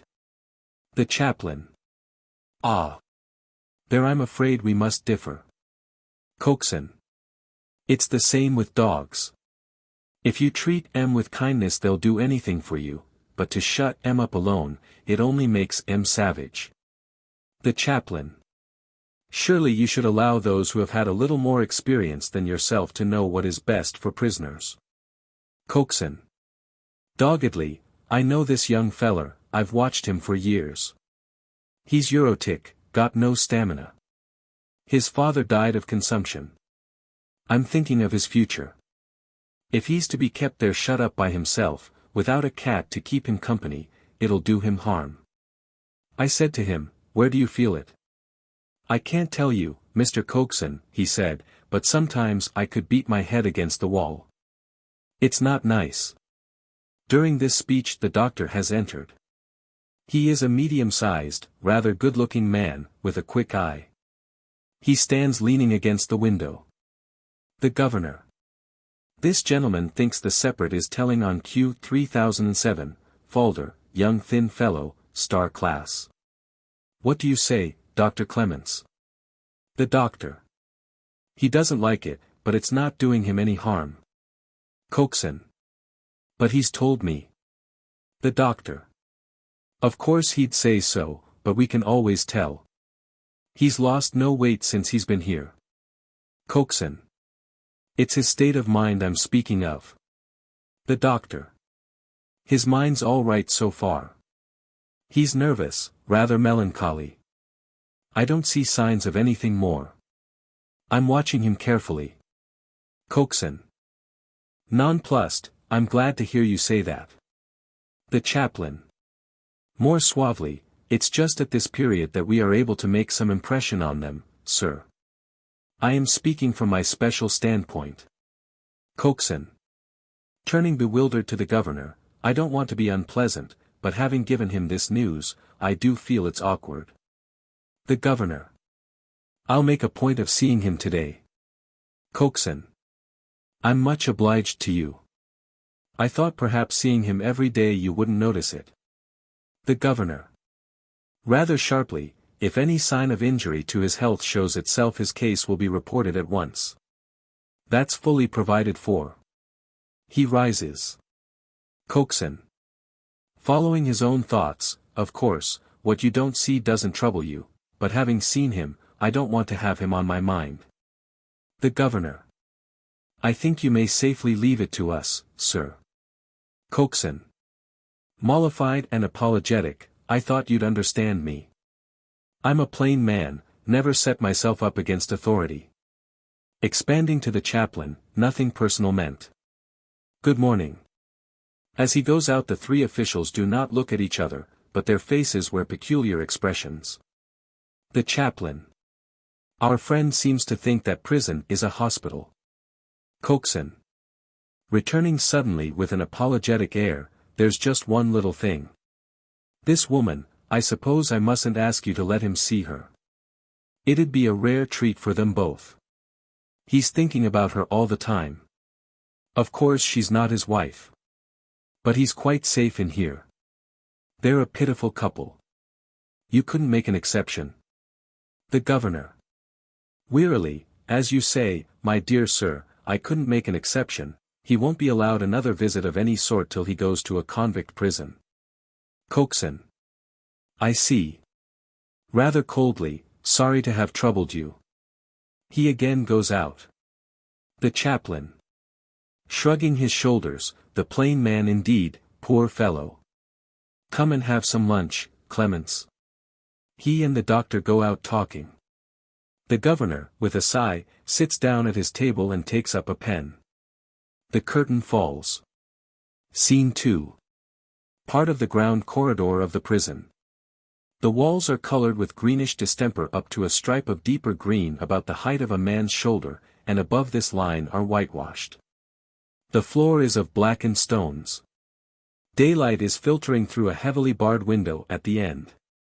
The doors of 4 cells are visible.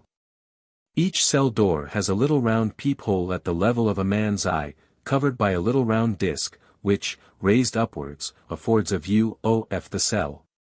On the wall, close to each cell door, hangs a little square board with the prisoner's name, number, and record. Overhead can be seen the iron structures of the first floor and second floor corridors. The warder instructor, a bearded man in blue uniform, with an apron, and some dangling keys, is just emerging from one of the cells. Instructor. Speaking from the door into the cell, I'll have another bit for you when that's finished. O'Cleary. Unseen, in an Irish voice, little doubt that, sir. Instructor. Gossiping, well, you'd rather have it than nothing, I suppose. O'Cleary. And that's the blessed truth. Sounds are heard of a cell door being closed and locked, and of approaching footsteps. Instructor. In a sharp, changed voice, look alive over it. He shuts the cell door, and stands at attention. The governor comes walking down the corridor, followed by Wooder. The governor. Anything to report? Instructor. Saluting, Q 3007, he points to a cell, is behind with his work, sir. He'll lose marks today. The governor nods and passes on to the end cell. The instructor goes away. The governor. This is our maker of saws, isn't it? He takes the saw from his pocket as Wooder throws open the door of the cell. The convict Moni is seen lying on his bed, athwart the cell, with his cap on. He springs up and stands in the middle of the cell. He is a raw-boned fellow, about 56 years old, with outstanding bat's ears and fierce, staring, steel-colored eyes. Wooder. Cap off. Moni removes his cap, out here. Moni comes to the door. The governor. Beckoning him out into the corridor, and holding up the saw, with the manner of an officer speaking to a private, anything to say about this, my man? Moni is silent, come. Moni. It passed the time. The governor. Pointing into the cell, not enough to do, eh? Moni. It don't occupy your mind. The governor. Tapping the saw, you might find a better way than this. Moni. Sullenly, well. What way? I must keep my hand in against the time I get out. What's the good of anything else to me at my time of life? With a gradual change to civility, as his tongue warms, ye know that, sir. I'll be in again within a year or two, after I've done this lot. I don't want to disgrace myself when I'm out. You've got your pride keeping the prison smart, well, I've got mine. Seeing that the governor is listening with interest, he goes on, pointing to the saw, I must be doin' a little this. It's no harm to anyone. I was 5 weeks makin' that saw, a bit of all right it is, too, now I'll get cells, I suppose, or 7 days bread and water. You can't help it, sir, I know that, I quite put myself in your place. The governor. Now, look here, Moni, if I pass it over will you give me your word not to try it on again? Think. He goes into the cell, walks to the end of it, mounts the stool, and tries the window bars. The governor. Returning, well. Moni. Who has been reflecting, I've got another 6 weeks to do in here, alone. I can't do it and think nothing. I must have something to interest me. You've made me a sporting offer, sir, but I can't pass my word about it. I shouldn't like to deceive a gentleman. Pointing into the cell, another 4 hours steady work would have done it. The governor. Yes, and what then? Caught, brought back, punishment. 5 weeks hard work to make this, and cells at the end of it, while they put a new bar to your window. Is it worth it, Moni? Moni. With a sort of fierceness, yes, it is. The governor. Putting his hand to his brow, oh, well. 2 days sells bread and water. Moni. Thank ye, sir. He turns quickly like an animal and slips into his cell. The governor looks after him and shakes his head as Wooder closes and locks the cell door. The governor. Open Clipton's cell. Wooder opens the door of Clipton's cell. Clipton is sitting on a stool just inside the door, at work on a pair of trousers. He is a small, thick, oldish man, with an almost shaven head, and smoldering little dark eyes behind smoked spectacles. He gets up and stands motionless in the doorway, peering at his visitors. The governor. Beckoning, come out here a minute, Clipton. Clipton, with a sort of dreadful quietness, comes into the corridor, the needle and thread in his hand. The governor signs to Wooder, who goes into the cell and inspects it carefully. The governor. How are your eyes? Clifton. I don't complain of them. I don't see the sun here. He makes a stealthy movement, protruding his neck a little. There's just one thing, Mr. Governor, as you're speaking to me. I wish you'd ask the cove next door here to keep a bit quieter. The governor. What's the matter? I don't want any tales, Clipton. Clipton. He keeps me awake. I don't know who he is. With contempt, one of this star class, I expect. Oughtn't to be here with us. The governor. Quietly, quite right, Clipton. He'll be moved when there's a cell vacant. Clipton. He knocks about like a wild beast in the early morning. I'm not used to it, stops me getting my sleep out. In the evening too. It's not fair, Mr. Governor, as you're speaking to me. Sleep's the comfort I've got here, I'm entitled to take it out full. Wooder comes out of the cell, and instantly, as though extinguished, Clipton moves with stealthy suddenness back into his cell. Wooder. All right, sir. The governor nods. The door is closed and locked. The governor. Which is the man who banged on his door this morning? Wooder. Going towards Oclrys cell, this one, sir, Ocleary. He lifts the disc and glances through the peephole. The governor. Open. Wooder throws open the door. Ocleary, who is seated at a little table by the door as if listening, springs up and stands at attention just inside the doorway. He is a broad-faced, middle-aged man, with a wide, thin, flexible mouth, and little holes under his high cheekbones. The governor. Where's the joke, Ocleary? Ocleary. The joke, Your Honor. I've not seen one for a long time. The governor. Banging on your door. Ocleary. Oh. That. The governor. It's womanish. Ocleary. And it's that I'm becoming this 2 months past. The governor. Anything to complain of? Ocleary. No, sir. The governor. You're an old hand, you ought to know better. Ocleary. Yes, I've been through it all. The governor. You've got a youngster next door, you'll upset him. Ocleary. It came over me, Your Honor. I can't always be the same steady man. The governor. Work all right? Ocleary. Taking up a rush mat he is making, oh. I can do it on me head. It's the miserablest stuff, don't take the brains of a mouse. Working his mouth, it's here I feel it, the want of a little noise, a terrible little would ease me. The governor. You know as well as I do that if you were out in the shops you wouldn't be allowed to talk. Ocleary. With a look of profound meaning, not with my mouth. The governor. Well, then. Ocleary. But it's the great conversation I'd have. The governor. With a smile, well, no more conversation on your door. Ocleary. No, sir, I would not have the little wit to repeat myself. The governor. Turning, good night. Ocleary. Good night, Your Honor. He turns into his cell.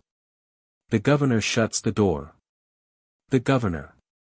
Looking at the record card, can't help liking the poor blackguard. Wooder. He's an amiable man, sir. The governor. Pointing down the corridor, ask the doctor to come here, Mr. Wooder. Wooder salutes and goes away down the corridor. The governor goes to the door of Falder's cell. He raises his uninjured hand to uncover the peephole, but, without uncovering it, shakes his head and drops his hand, then, after scrutinizing the record board, he opens the cell door. Falder, who is standing against it, lurches forward. The governor. Beckoning him out, now tell me, can't you settle down, Falder? Falder. In a breathless voice, yes, sir. The governor. You know what I mean. It's no good running your head against a stone wall, is it? Falder. No, sir. The governor. Well, come. Falder. I try, sir. The governor. Can't you sleep? Falder. Very little. Between 2 o'clock and getting up's the worst time. The governor. How's that? Falder. His lips twitch with a sort of smile, I don't know, sir. I was always nervous. Suddenly voluble, everything seems to get such a size then. I feel I'll never get out as long as I live. The governor. That's morbid, my lad. Pull yourself together. Falder. With an equally sudden dogged resentment, yes, I've got to. The governor. Think of all these other fellows. Falder. They're used to it. The governor. They all had to go through it once for the first time, just as you're doing now. Falder. Yes, sir, I shall get to be like them in time, I suppose. The governor. Rather taken aback, hum. Well. That rests with you. Now come. Set your mind to it, like a good fellow. You're still quite young. A man can make himself what he likes. Falder. Wistfully, yes, sir. The governor. Take a good hold of yourself. Do you read? Falder. I don't take the words in. Hanging his head, I know it's no good, but I can't help thinking of what's going on outside. In my cell I can't see out at all. It's thick glass, sir. The governor. You've had a visitor. Bad news? Falder. Yes. The governor. You mustn't think about it. Falder. Looking back at his cell, how can I help it, sir? He suddenly becomes motionless as Wooder and the doctor approach. The governor motions to him to go back into his cell. Falder. Quick and low, I'm quite right in my head, sir. He goes back into his cell. The governor. To the doctor, just go in and see him, Clements. The doctor goes into the cell. The governor pushes the door to, nearly closing it, and walks towards the window. Wooder. Following, sorry you should be troubled like this, sir. Very contented lot of men, on the whole. The governor. Shortly, you think so? Wooder. Yes, sir. It's Christmas doing it, in my opinion. The governor. To himself, queer, that. Wooder. Beg pardon, sir. The governor. Christmas. He turns towards the window, leaving Wooder looking at him with a sort of pained anxiety. Wooder. Suddenly, do you think we make show enough, sir? If you'd like us to have more holly. The governor. Not at all, Mr. Wooder. Wooder. Very good, sir. The doctor has come out of Falder's cell, and the governor beckons to him. The governor. Well. The doctor. I can't make anything much of him. He's nervous, of course. The governor. Is there any sort of case to report? Quite frankly, doctor. The doctor. Well, I don't think the separate's doing him any good. But then I could say the same of a lot of them, they'd get on better in the shops, there's no doubt. The governor. You mean you'd have to recommend others? The doctor. A dozen at least. It's on his nerves. There's nothing tangible. That fellow there, pointing to OCLRY's cell, for instance, feels it just as much, in his way. If I once get away from physical facts, I shan't know where I am. Conscientiously, sir, I don't know how to differentiate him. He hasn't lost weight. Nothing wrong with his eyes. His pulse is good. Talks all right. The governor. It doesn't amount to melancholia. The doctor. Shaking his head, I can report on him if you like, but if I do I ought to report on others. The governor. I see. Looking towards Falder's cell, the poor devil must just stick it then. As he says thin he looks absently at Wooder. Wooder. Beg pardon, sir. For answer the governor stares at him, turns on his heel, and walks away. There is a sound as of beating on metal. The governor. Stopping, Mr. Wooder. Wooder. Banging on his door, sir. I thought we should have more of that. He hurries forward, passing the governor, who follows closely. The curtain falls. Scene 3. Folder's cell, a whitewashed space 13 feet broad by 7 deep, and 9 feet high, with a rounded ceiling. The floor is of shiny blackened bricks. The barred window of opaque glass, with a ventilator, is high up in the middle of the end wall. In the middle of the opposite end wall is the narrow door. In a corner are the mattress and bedding rolled up, 2 blankets, 2 sheets, and a coverlet. Above them is a quarter-circular wooden shelf, on which is a Bible and several little devotional books, piled in a symmetrical pyramid. There are also a black hairbrush, toothbrush, and a bit of soap. In another corner is the wooden frame of a bed, standing on end. There is a dark ventilator under the window, and another over the door. Folder's work, a shirt to which he is putting buttonholes, is hung to a nail on the wall over a small wooden table, on which the novel, Lorna Doone, lies open. Low down in the corner by the door is a thick glass screen, about a foot square, covering the gas jet let into the wall. There is also a wooden stool, and a pair of shoes beneath it.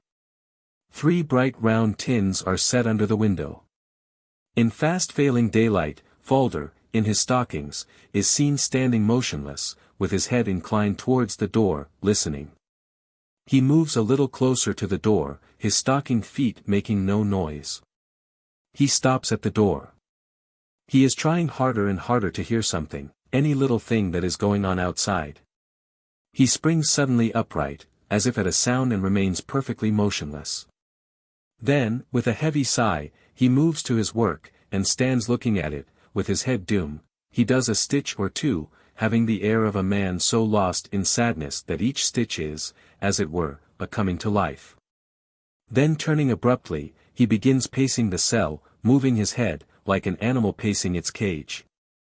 He stops again at the door, listens, and, placing the palms of hip hands against it with his fingers spread out, leans his forehead against the iron.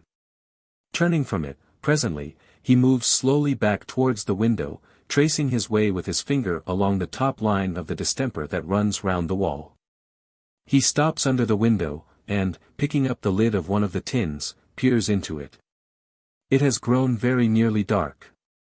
Suddenly the lid falls out of his hand with a clatter, the only sound that has broken the silence, and he stands staring intently at the wall where the stuff of the shirt is hanging rather white in the darkness. He seems to be seeing somebody or something there. There is a sharp tap and click. The cell light behind the glass screen has been turned up. The cell is brightly lighted. Folder is seen gasping for breath. A sound from far away, as of distant, dull beating on thick metal, is suddenly audible. Folder shrinks back, not able to bear this sudden clamor. But the sound grows, as though some great tumbril were rolling towards the cell. And gradually it seems to hypnotize him. He begins creeping inch by inch nearer to the door. The banging sound, traveling from cell to cell, draws closer and closer. Folder's hands are seen moving as if his spirit had already joined in this beating, and the sound swells till it seems to have entered the very cell. He suddenly raises his clenched fists. Panting violently, he flings himself at his door, and beats on it. The curtain falls. Act 4. The scene is again Coxon's room, at a few minutes to 10 of a March morning, 2 years later. The doors are all open. Sweetle, now blessed with a sprouting mustache, is getting the offices ready. He arranges papers on Coxon's table, then goes to a covered washstand, raises the lid, and looks at himself in the mirror. While he is gazing, his full Ruth Honeywell comes in through the outer office and stands in the doorway. There seems a kind of exultation and excitement behind her habitual impassivity. Sweetle, suddenly seeing her, and dropping the lid of the washstand with a bang, "Hello. It's you. Ruth." "Yes." Sweetle. "There's only me here. They don't waste their time hurrying down in the morning. Why, it must be 2 years since we had the pleasure of seeing you." Nervously, "What have you been doing with yourself?" Ruth. Sardonically, "Living." Sweetle. Impressed, "If you want to see him," he points to Coxon's chair, "he'll be here directly, never misses, not much." Delicately, I hope our friend's back from the country. His time's been up these 3 months, if I remember. Ruth nods. I was awful sorry about that. The governor made a mistake, if you ask me. Ruth. He did. Sweetle. He ought to have given him a chance. And, I say, the judge ought to let him go after that. They forgot what human nature's like. Whereas we know. Ruth gives him a honeyed smile. Sweetle. They come down on you like a cartload of bricks, flatten you out, and when you don't swell up again they complain of it. I know, seen a lot of that sort of thing in my time. He shakes his head in the plenitude of wisdom. Why, only the other day the governor. But Coxon has come in through the outer office, brisk with east wind, and decidedly grayer. Coxon. Drawing off his coat and gloves. Why? It's you. Then motioning Swedle out, and closing the door, quite a stranger. Must be 2 years. D'you want to see me? I can give you a minute. Sit down. Family well? Ruth. Yes. I'm not living where I was. Coxon. Eyeing her askance, I hope things are more comfortable at home. Ruth. I couldn't stay with Honeywell, after all. Coxon.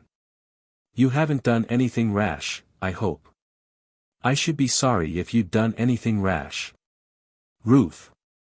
I've kept the children with me. Coxon. Beginning to feel that things are not so jolly as I had hoped. Well, I'm glad to have seen you. You've not heard from the young man, I suppose, since he came out. Ruth.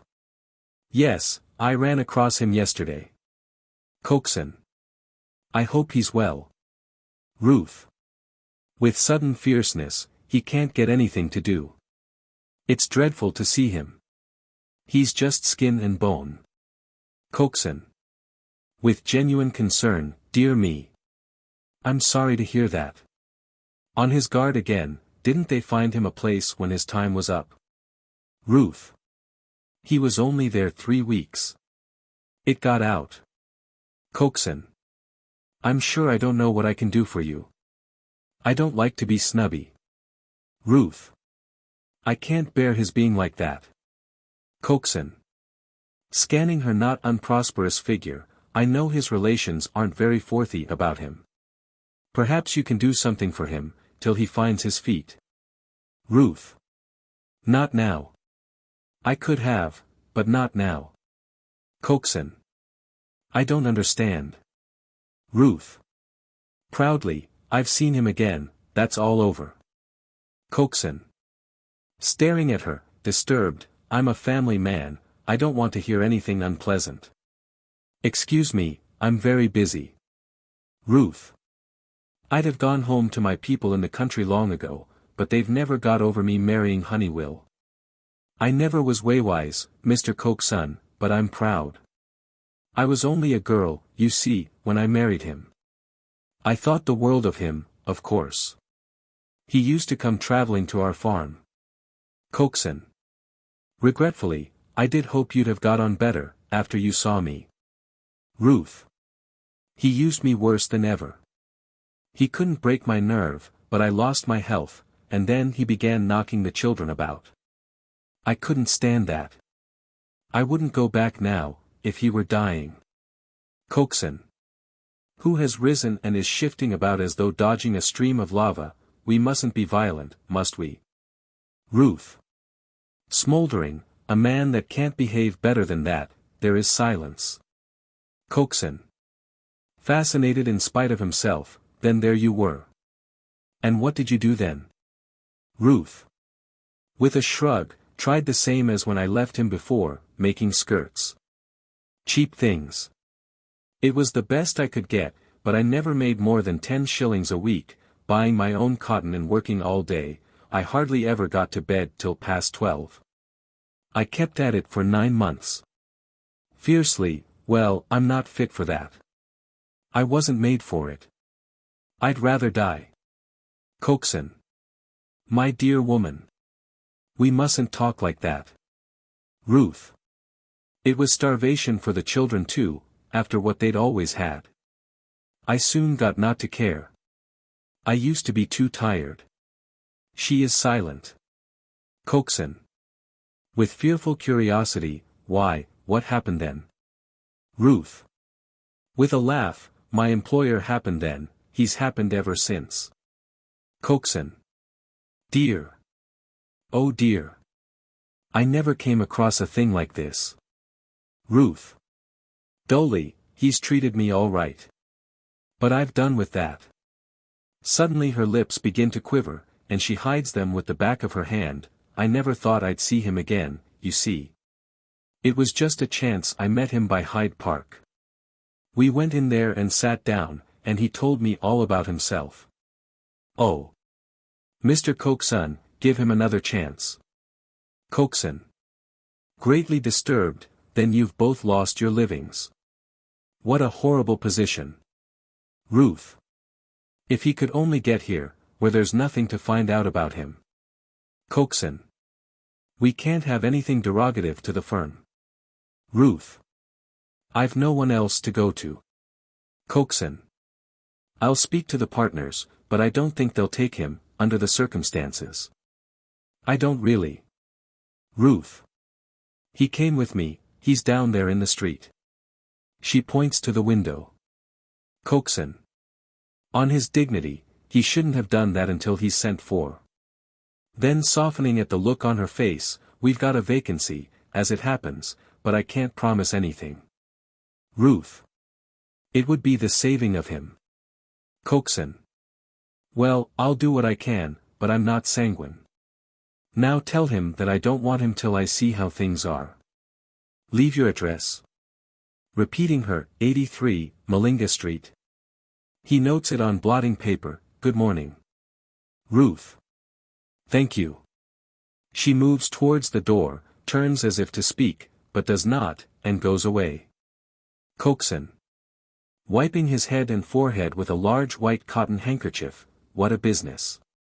Then looking amongst his papers, he sounds his bell. Sweetle answers it. Coaxin. Was that young Richards coming here today after the clerk's place? Sweetle. Yes. Coaxin. Well, keep him in the air, I don't want to see him yet. Sweetle. What shall I tell him, sir? Coaxin. With asperity, invent something. Use your brains. Don't stump him off altogether. Sweetle. Shall I tell him that we've got illness, sir? Coaxin. No. Nothing untrue. Say I'm not here today. Sweetle. Yes, sir. Keep him hankering. Coaxin. Exactly. And look here. You remember Falder? I may be having him round to see me. Now, treat him like you'd have him treat you in a similar position. Sweetle. I naturally should do. Coaxin. That's right. When a man's down never hit him. 'Tisn't necessary. Give him a hand up. That's a metaphor I recommend to you in life. It's sound policy. Sweetle. Do you think the governors will take him on again, sir? Coaxin. Can't say anything about that. At the sound of someone having entered the outer office, who's there? Sweetle. Going to the door and looking, it's Falder, sir. Coaxin. Vexed, dear me. That's very naughty of her. Tell him to call again. I don't want. He breaks off as Falder comes in. Falder is thin, pale, older, his eyes have grown more restless. His clothes are very worn and loose. Sweetle, nodding cheerfully, withdraws. Coaxin. Glad to see you. You're rather previous. Trying to keep things pleasant, shake hands. She's striking while the iron's hot. He wipes his forehead, I don't blame her. She's anxious. Falder timidly takes Coaxin's hand and glances towards the partner's door. Coaxin. No, not yet. Sit down. Falder sits in the chair at the aid of Coxon's table, on which he places his cap. Now you are here, I'd like you to give me a little account of yourself. Looking at him over his spectacles, how's your health? Falder. I'm alive, Mr. Coxon. Coxon. Preoccupied, I'm glad to hear that. About this matter. I don't like doing anything out of the ordinary, it's not my habit. I'm a plain man, and I want everything smooth and straight. But I promised your friend to speak to the partners, and I always keep my word. Falder. I just want a chance, Mr. Coxon. I've paid for that job 1,000 times and more. I have, sir. No one knows. They say I weighed more when I came out than when I went in. They couldn't weigh me here. He touches his head, or here, he touches his heart, and gives a sort of laugh. Till last night I'd have thought there was nothing in here at all. Coxon. Concerned, you've not got heart disease. Falder. Oh. They passed me sound enough. Coxon. But they got you a place, didn't they? Falser. Yes, very good people, knew all about it, very kind to me. I thought I was going to get on first rate. But one day, all of a sudden, the other clerks got wind of it. I couldn't stick it, Mr. Coxon, I couldn't, sir. Coxon. Easy, my dear fellow, easy. Falder. I had one small job after that, but it didn't last. Coxon. How was that? Falder. It's no good deceiving you, Mr. Coxon. The fact is, I seem to be struggling against a thing that's all round me. I can't explain it, it's as if I was in a net, as fast as I cut it here, it grows up there. I didn't act as I ought to have, about references, but what are you to do? You must have them. And that made me afraid, and I left. In fact, I'm afraid all the time now. He bows his head and leans dejectedly silent over the table. Coxon. I feel for you, I do really. Aren't your sisters going to do anything for you? Falder. One's in consumption. And the other? Coxon. Yes. She told me her husband wasn't quite pleased with you. Falder. When I went there, they were at supper, my sister wanted to give me a kiss, I know. But he just looked at her, and said, what have you come for? Well, I pocketed my pride and I said, aren't you going to give me your hand, Jim? Sis is, I know, I said. Look here, he said, that's all very well, but we'd better come to an understanding. I've been expecting you, and I've made up my mind. I'll give you £15 to go to Canada with. I see, I said, good riddance. No, thanks, keep your £15. Friendship's a queer thing when you've been where I have. Coxon. I understand. Will you take the £15 from me? Flustered, as Falder regards him with a queer smile, quite without prejudice. I meant it kindly. Falder. I'm not allowed to leave the country. Coxon. Oh. Yes, ticket of leave. You aren't looking the thing. Falder. I've slept in the park 3 nights this week. The dawns aren't all poetry there. But meeting her, I feel a different man this morning. I've often thought the being fond of her's the best thing about me, it's sacred, somehow, and yet it did for me. That's queer, isn't it? Coxon. I'm sure we're all very sorry for you. Falder. That's what I've found, Mr. Coxon. Awfully sorry for me. With quiet bitterness, but it doesn't do to associate with criminals. Coxon. Come, it's no use calling yourself names. That never did a man any good. Put a face on it. Falder. It's easy enough to put a face on it, sir, when you're independent. Try it when you're down like me. They talk about giving you your deserts. Well, I think I've had just a bit over. Coxon. Eyeing him askance over his spectacles, I hope they haven't made a socialist of you. Falder is suddenly still, as if brooding over his past self. He utters a peculiar laugh. Coxon. You must give them credit for the best intentions. Really you must. Nobody wishes you harm, I'm sure. Falder. I believe that, Mr. Coxon. Nobody wishes you harm, but they down you all the same. This feeling, he stares round him, as though at something closing in, it's crushing me. With sudden impersonality, I know it is. Coxon. Horribly disturbed, there's nothing there. We must try and take it quiet. I'm sure I've often had you in my prayers. Now leave it to me. I'll use my gumption and take them when they're jolly. As he speaks the two partners come in.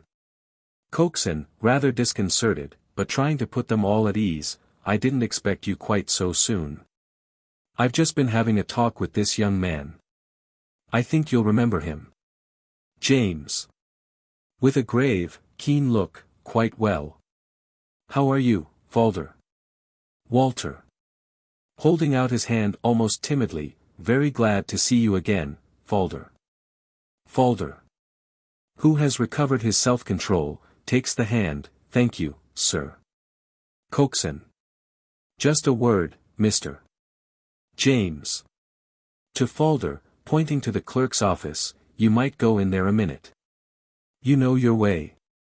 Our junior won't be coming this morning. His wife's just had a little family. Falder goes uncertainly out into the clerk's office. Coxon. Confidentially, I'm bound to tell you all about it. He's quite penitent. But there's a prejudice against him. And you're not seeing him to advantage this morning, he's undernourished. It's very trying to go without your dinner. James. Is that so, Coxon? Coxon. I wanted to ask you. He's had his lesson. Now we know all about him, and we want a clerk. There is a young fellow applying, but I'm keeping him in the air. James. A jailbird in the office, Coxon. I don't see it. Walter. The rolling of the chariot wheels of justice.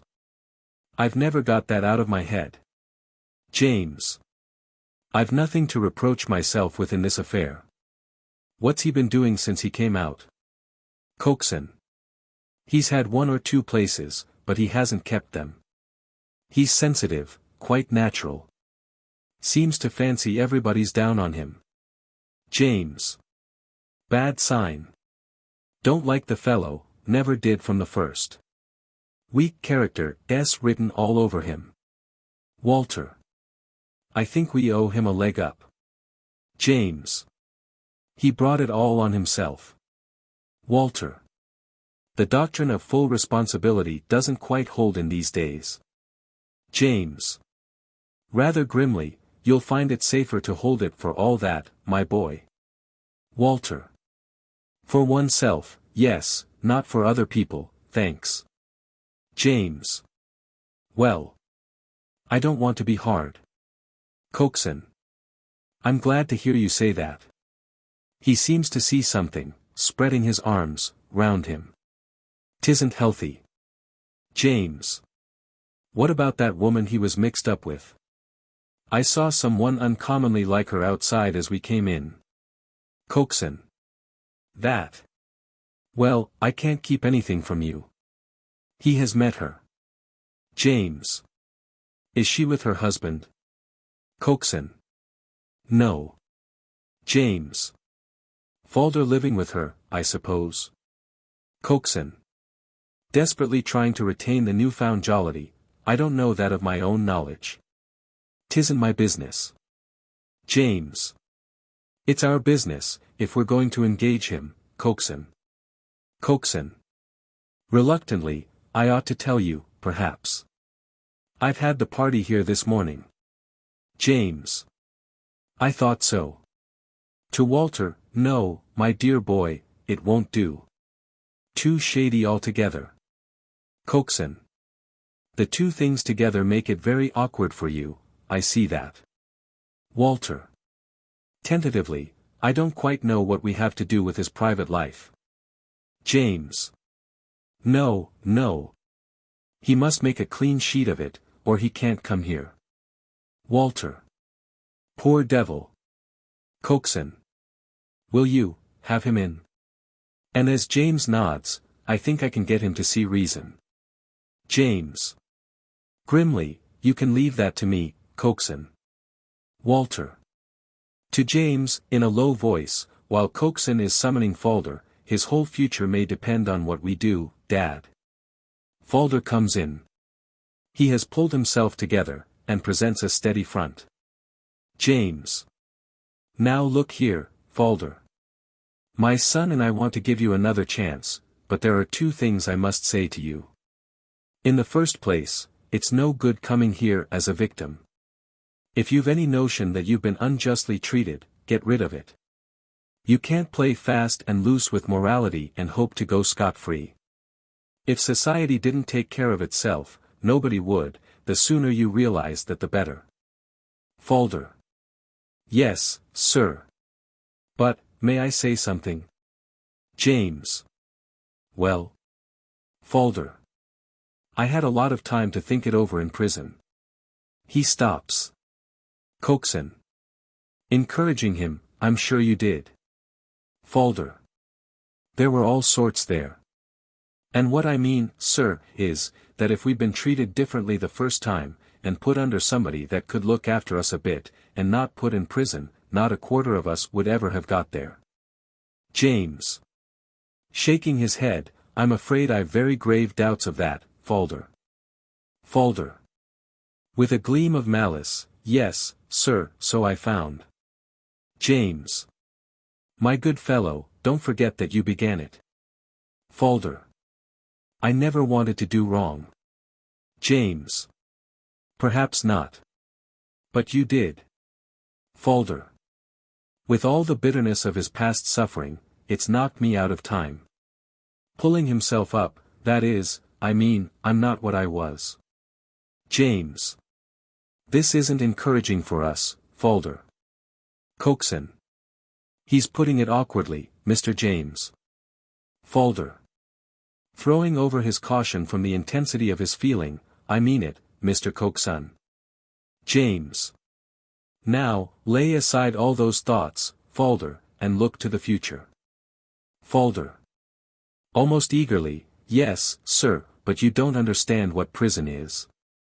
It's here it gets you. He grips his chest. Coaxin. In a whisper to James, I told you he wanted nourishment. Walter.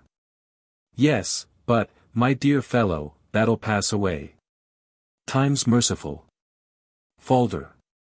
With his face twitching, I hope so, sir. James.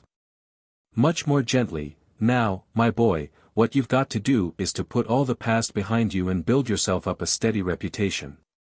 And that brings me to the second thing. This woman you were mixed up with, you must give us your word, you know, to have done with that. There's no chance of your keeping straight if you're going to begin your future with such a relationship. Falder. Looking from one to the other with a hunted expression, but sir, it's the one thing I looked forward to all that time. And she too. I couldn't find her before last night. During this and what follows, Coaxin becomes more and more uneasy. James.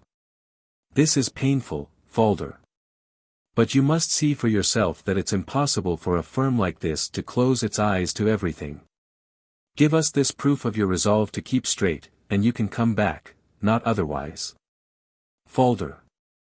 After staring at James, suddenly stiffens himself, I couldn't give her up. I couldn't. Oh, sir. I'm all she's got to look to. And I'm sure she's all I've got. James. I'm very sorry, Falder, but I must be firm. It's for the benefit of you both in the long run. No good can come of this connection. It was the cause of all your disaster. Falder. But sir, it means having gone through all that getting broken up, my nerves are in an awful state, for nothing. I did it for her. James. Come. If she's anything of a woman, she'll see it for herself. She won't want to drag you down further. If there were a prospect of your being able to marry her, it might be another thing. Falder. It's not my fault, sir, that she couldn't get rid of him, she would have if she could. That's been the whole trouble from the beginning. Looking suddenly at Walter. If anybody would help her. It's only money wants now, I'm sure. Coaxin. Breaking in, as Walter hesitates, and is about to speak, I don't think we need consider that, it's rather far-fetched. Falder. To Walter, appealing, he must have given her full cause since, she could prove that he drove her to leave him. Walter. I'm inclined to do what you say, Falder, if it can be managed. Falder. Oh, sir. He goes to the window and looks down into the street. Coaxin. Hurriedly, you don't take me, Mr. Walter.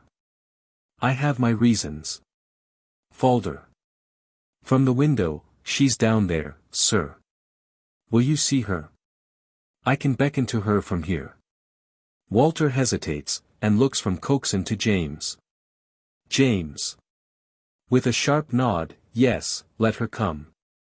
Falder beckons from the window. Coaxin. In a low fluster to James and Walter, no, Mr. James. She's not been quite what she ought to ha' been, while this young man's been away. She's lost her chance. We can't consult how to swindle the law. Falder has come from the window. The three men look at him in a sort of awed silence. Falder. With instinctive apprehension of some change, looking from one to the other, there's been nothing between us, sir, to prevent it. What I said at the trial was true. And last night we only just sat in the park. Sweetle comes in from the outer office. Coaxin. What is it? Sweetle. Mrs. Honeywell. There is silence. James. Show her in. Ruth comes slowly in, and stands stoically with Falder on one side and the three men on the other. No one speaks. Coaxin turns to his table, bending over his papers as though the burden of the situation were forcing him back into his accustomed groove. James. Sharply, shut the door there. Sweetle shuts the door. We've asked you to come up because there are certain facts to be faced in this matter. I understand you have only just met Falder again. Ruth. Yes, only yesterday. James. He's told us about himself, and we're very sorry for him. I've promised to take him back here if he'll make a fresh start. Looking steadily at Ruth, this is a matter that requires courage, ma'am. Ruth, who is looking at Falder, begins to twist her hands in front of her as though prescient of disaster. Falder. Mr. Walter Howe is good enough to say that he'll help us to get you a divorce. Ruth flashes a startled glance at James and Walter. James. I don't think that's practicable, Falder. Falder. But, sir. James. Steadily, now, Mrs. Honeywell. You're fond of him. Ruth. Yes, sir, I love him. She looks miserably at Falder. James. Then you don't want to stand in his way, do you? Ruth. In a faint voice, I could take care of him. James. The best way you can take care of him will be to give him up. Falder. Nothing shall make me give you up. You can get a divorce. There's been nothing between us, has there? Ruth. Mournfully shaking her head without looking at him, no. Falder. We'll keep apart till it's over, sir, if you'll only help us, we promise. James. To Ruth, you see the thing plainly, don't you? You see what I mean? Ruth. Just above a whisper, yes. Coaxin. To himself, there's a dear woman. James. The situation is impossible. Ruth. Must I, sir? James. Forcing himself to look at her, I put it to you, ma'am. His future is in your hands. Ruth. Miserably, I want to do the best for him. James. A little huskily, that's right, that's right. Falder. I don't understand. You're not going to give me up, after all this? There's something, starting forward to James, sir, I swear solemnly there's been nothing between us. James. I believe you, Falder. Come, my lad, be as plucky as she is. Falder. Just now you were going to help us. He starts at Ruth, who is standing absolutely still, his face and hands twitch and quiver as the truth dawns on him. What is it? You've not been. Walter. Father. James. Hurriedly, there. That'll do. I'll give you your chance, Falder. Don't let me know what you do with yourselves, that's all. Falder. As if he has not heard, Ruth. Ruth looks at him. And Falder covers his face with his hands. There is silence. Coaxin. Suddenly, there's someone out there. To Ruth, go in here. You'll feel better by yourself for a minute. He points to the clerk's room and moves towards the outer office. Falder does not move. Ruth puts out her hand timidly. He shrinks back from the touch. She turns and goes miserably into the clerk's room. With a brusque movement he follows, seizing her by the shoulder just inside the doorway. Coaxin shuts the door. James. Pointing to the outer office, get rid of that, whoever it is. Sweetle. Opening the office door, in a scared voice, Detective Sergeant Blister. The detective enters, and closes the door behind him. Wister. Sorry to disturb you, sir. A clerk you had here, 2 years and a half ago, I arrested him in this room. James. What about him? Wister. I thought perhaps I might get his whereabouts from you. There is an awkward silence. Coaxin. Pleasantly, coming to the rescue, we're not responsible for his movements, you know that. James. What do you want with him? Wister. He's failed to report himself this last 4 weeks. Walter. How'd you mean? Wister. Ticket of leave won't be up for another 6 months, sir. Walter. Has he to keep in touch with the police till then? Wister.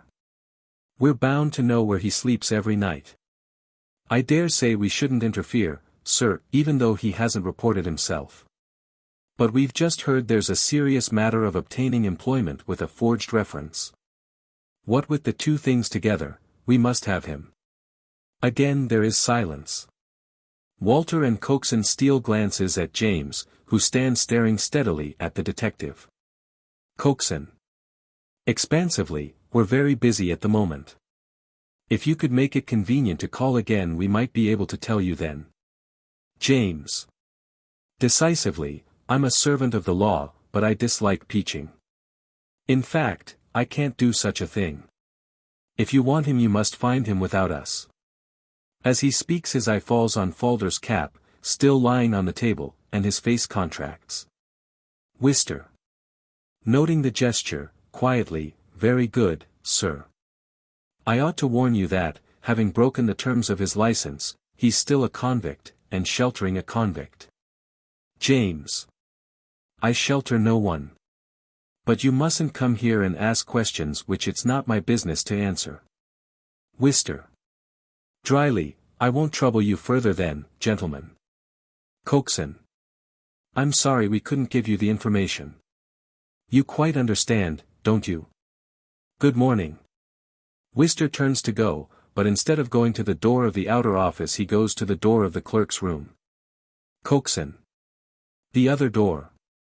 The other door. Wister opens the clerk's door. Ruth's voice is heard, oh, do. And Falder's, I can't. There is a little pause, then, with sharp fright, Ruth says, who's that? Wister has gone in. The 3 men look aghast at the door. Wister, from within, keep back, please. He comes swiftly out with his arm twisted in Falder's. The latter gives a white, staring look at the 3 men. Walter. Let him go this time, for God's sake. Wister. I couldn't take the responsibility, sir. Falder. With a queer, desperate laugh, good. Flinging a look back at Ruth, he throws up his head, and goes out through the outer office, half dragging Wister after him. Walter. With despair, that finishes him. It'll go on forever now. Sweetle can be seen staring through the outer door. There are sounds of footsteps descending the stone stairs, suddenly a dull thud, a faint, "My God," in Wister's voice. James. What's that? Sweetle dashes forward. The door swings to behind him. There is dead silence. Walter. Starting forward to the inner room, the woman, she's fainting. He and Coxon support the fainting Ruth from the doorway of the clerk's room. Coxon. Distracted, here, my dear. There. Walter. Have you any brandy? Coxon. I've got sherry. Walter. Get it, then. Quick. He places Ruth in a chair, which James has dragged forward. Coxon. With sherry, here. It's good strong sherry. They try to force the sherry between her lips. There is the sound of feet, and they stop to listen. The outer door is reopened, Wister and Swedle are seen carrying some burden. James. Hurrying forward, what is it? They lay the burden doom in the outer office, out of sight, and all but Ruth cluster round it, speaking in hushed voices. Wister. He jumped, neck's broken. Walter. Good God. Wister. He must have been mad to think he could give me the slip like that. And what was it, just a few months? Walter. Bitterly, was that all? James. What a desperate thing. Then, in a voice unlike his own, run for a doctor, you. Sweetle rushes from the outer office, an ambulance. Wister goes out. On Ruth's face an expression of fear and horror has been seen growing, as if she dared not turn towards the voices. She now rises and steals towards them. Walter. Turning suddenly, look. The three men shrink back out of her way, one by one, into Coxon's room. Ruth drops on her knees by the body. Ruth. In a whisper, what is it? He's not breathing. She crouches over him, my dear. My pretty. In the outer office doorway the figures of men am seen standing. Ruth. Leaping to her feet, no. He's dead. The figures of the men shrink back. Coxon. Stealing forward. In a hoarse voice, there, poor dear woman. At the sound behind her Ruth faces round at him. Coxon. No one'll touch him now. Never again. He's safe with gentle Jesus. Ruth stands as though turned to stone in the doorway staring at Coxon, who, bending humbly before her, holds out his hand as one would to a lost dog. The curtain falls.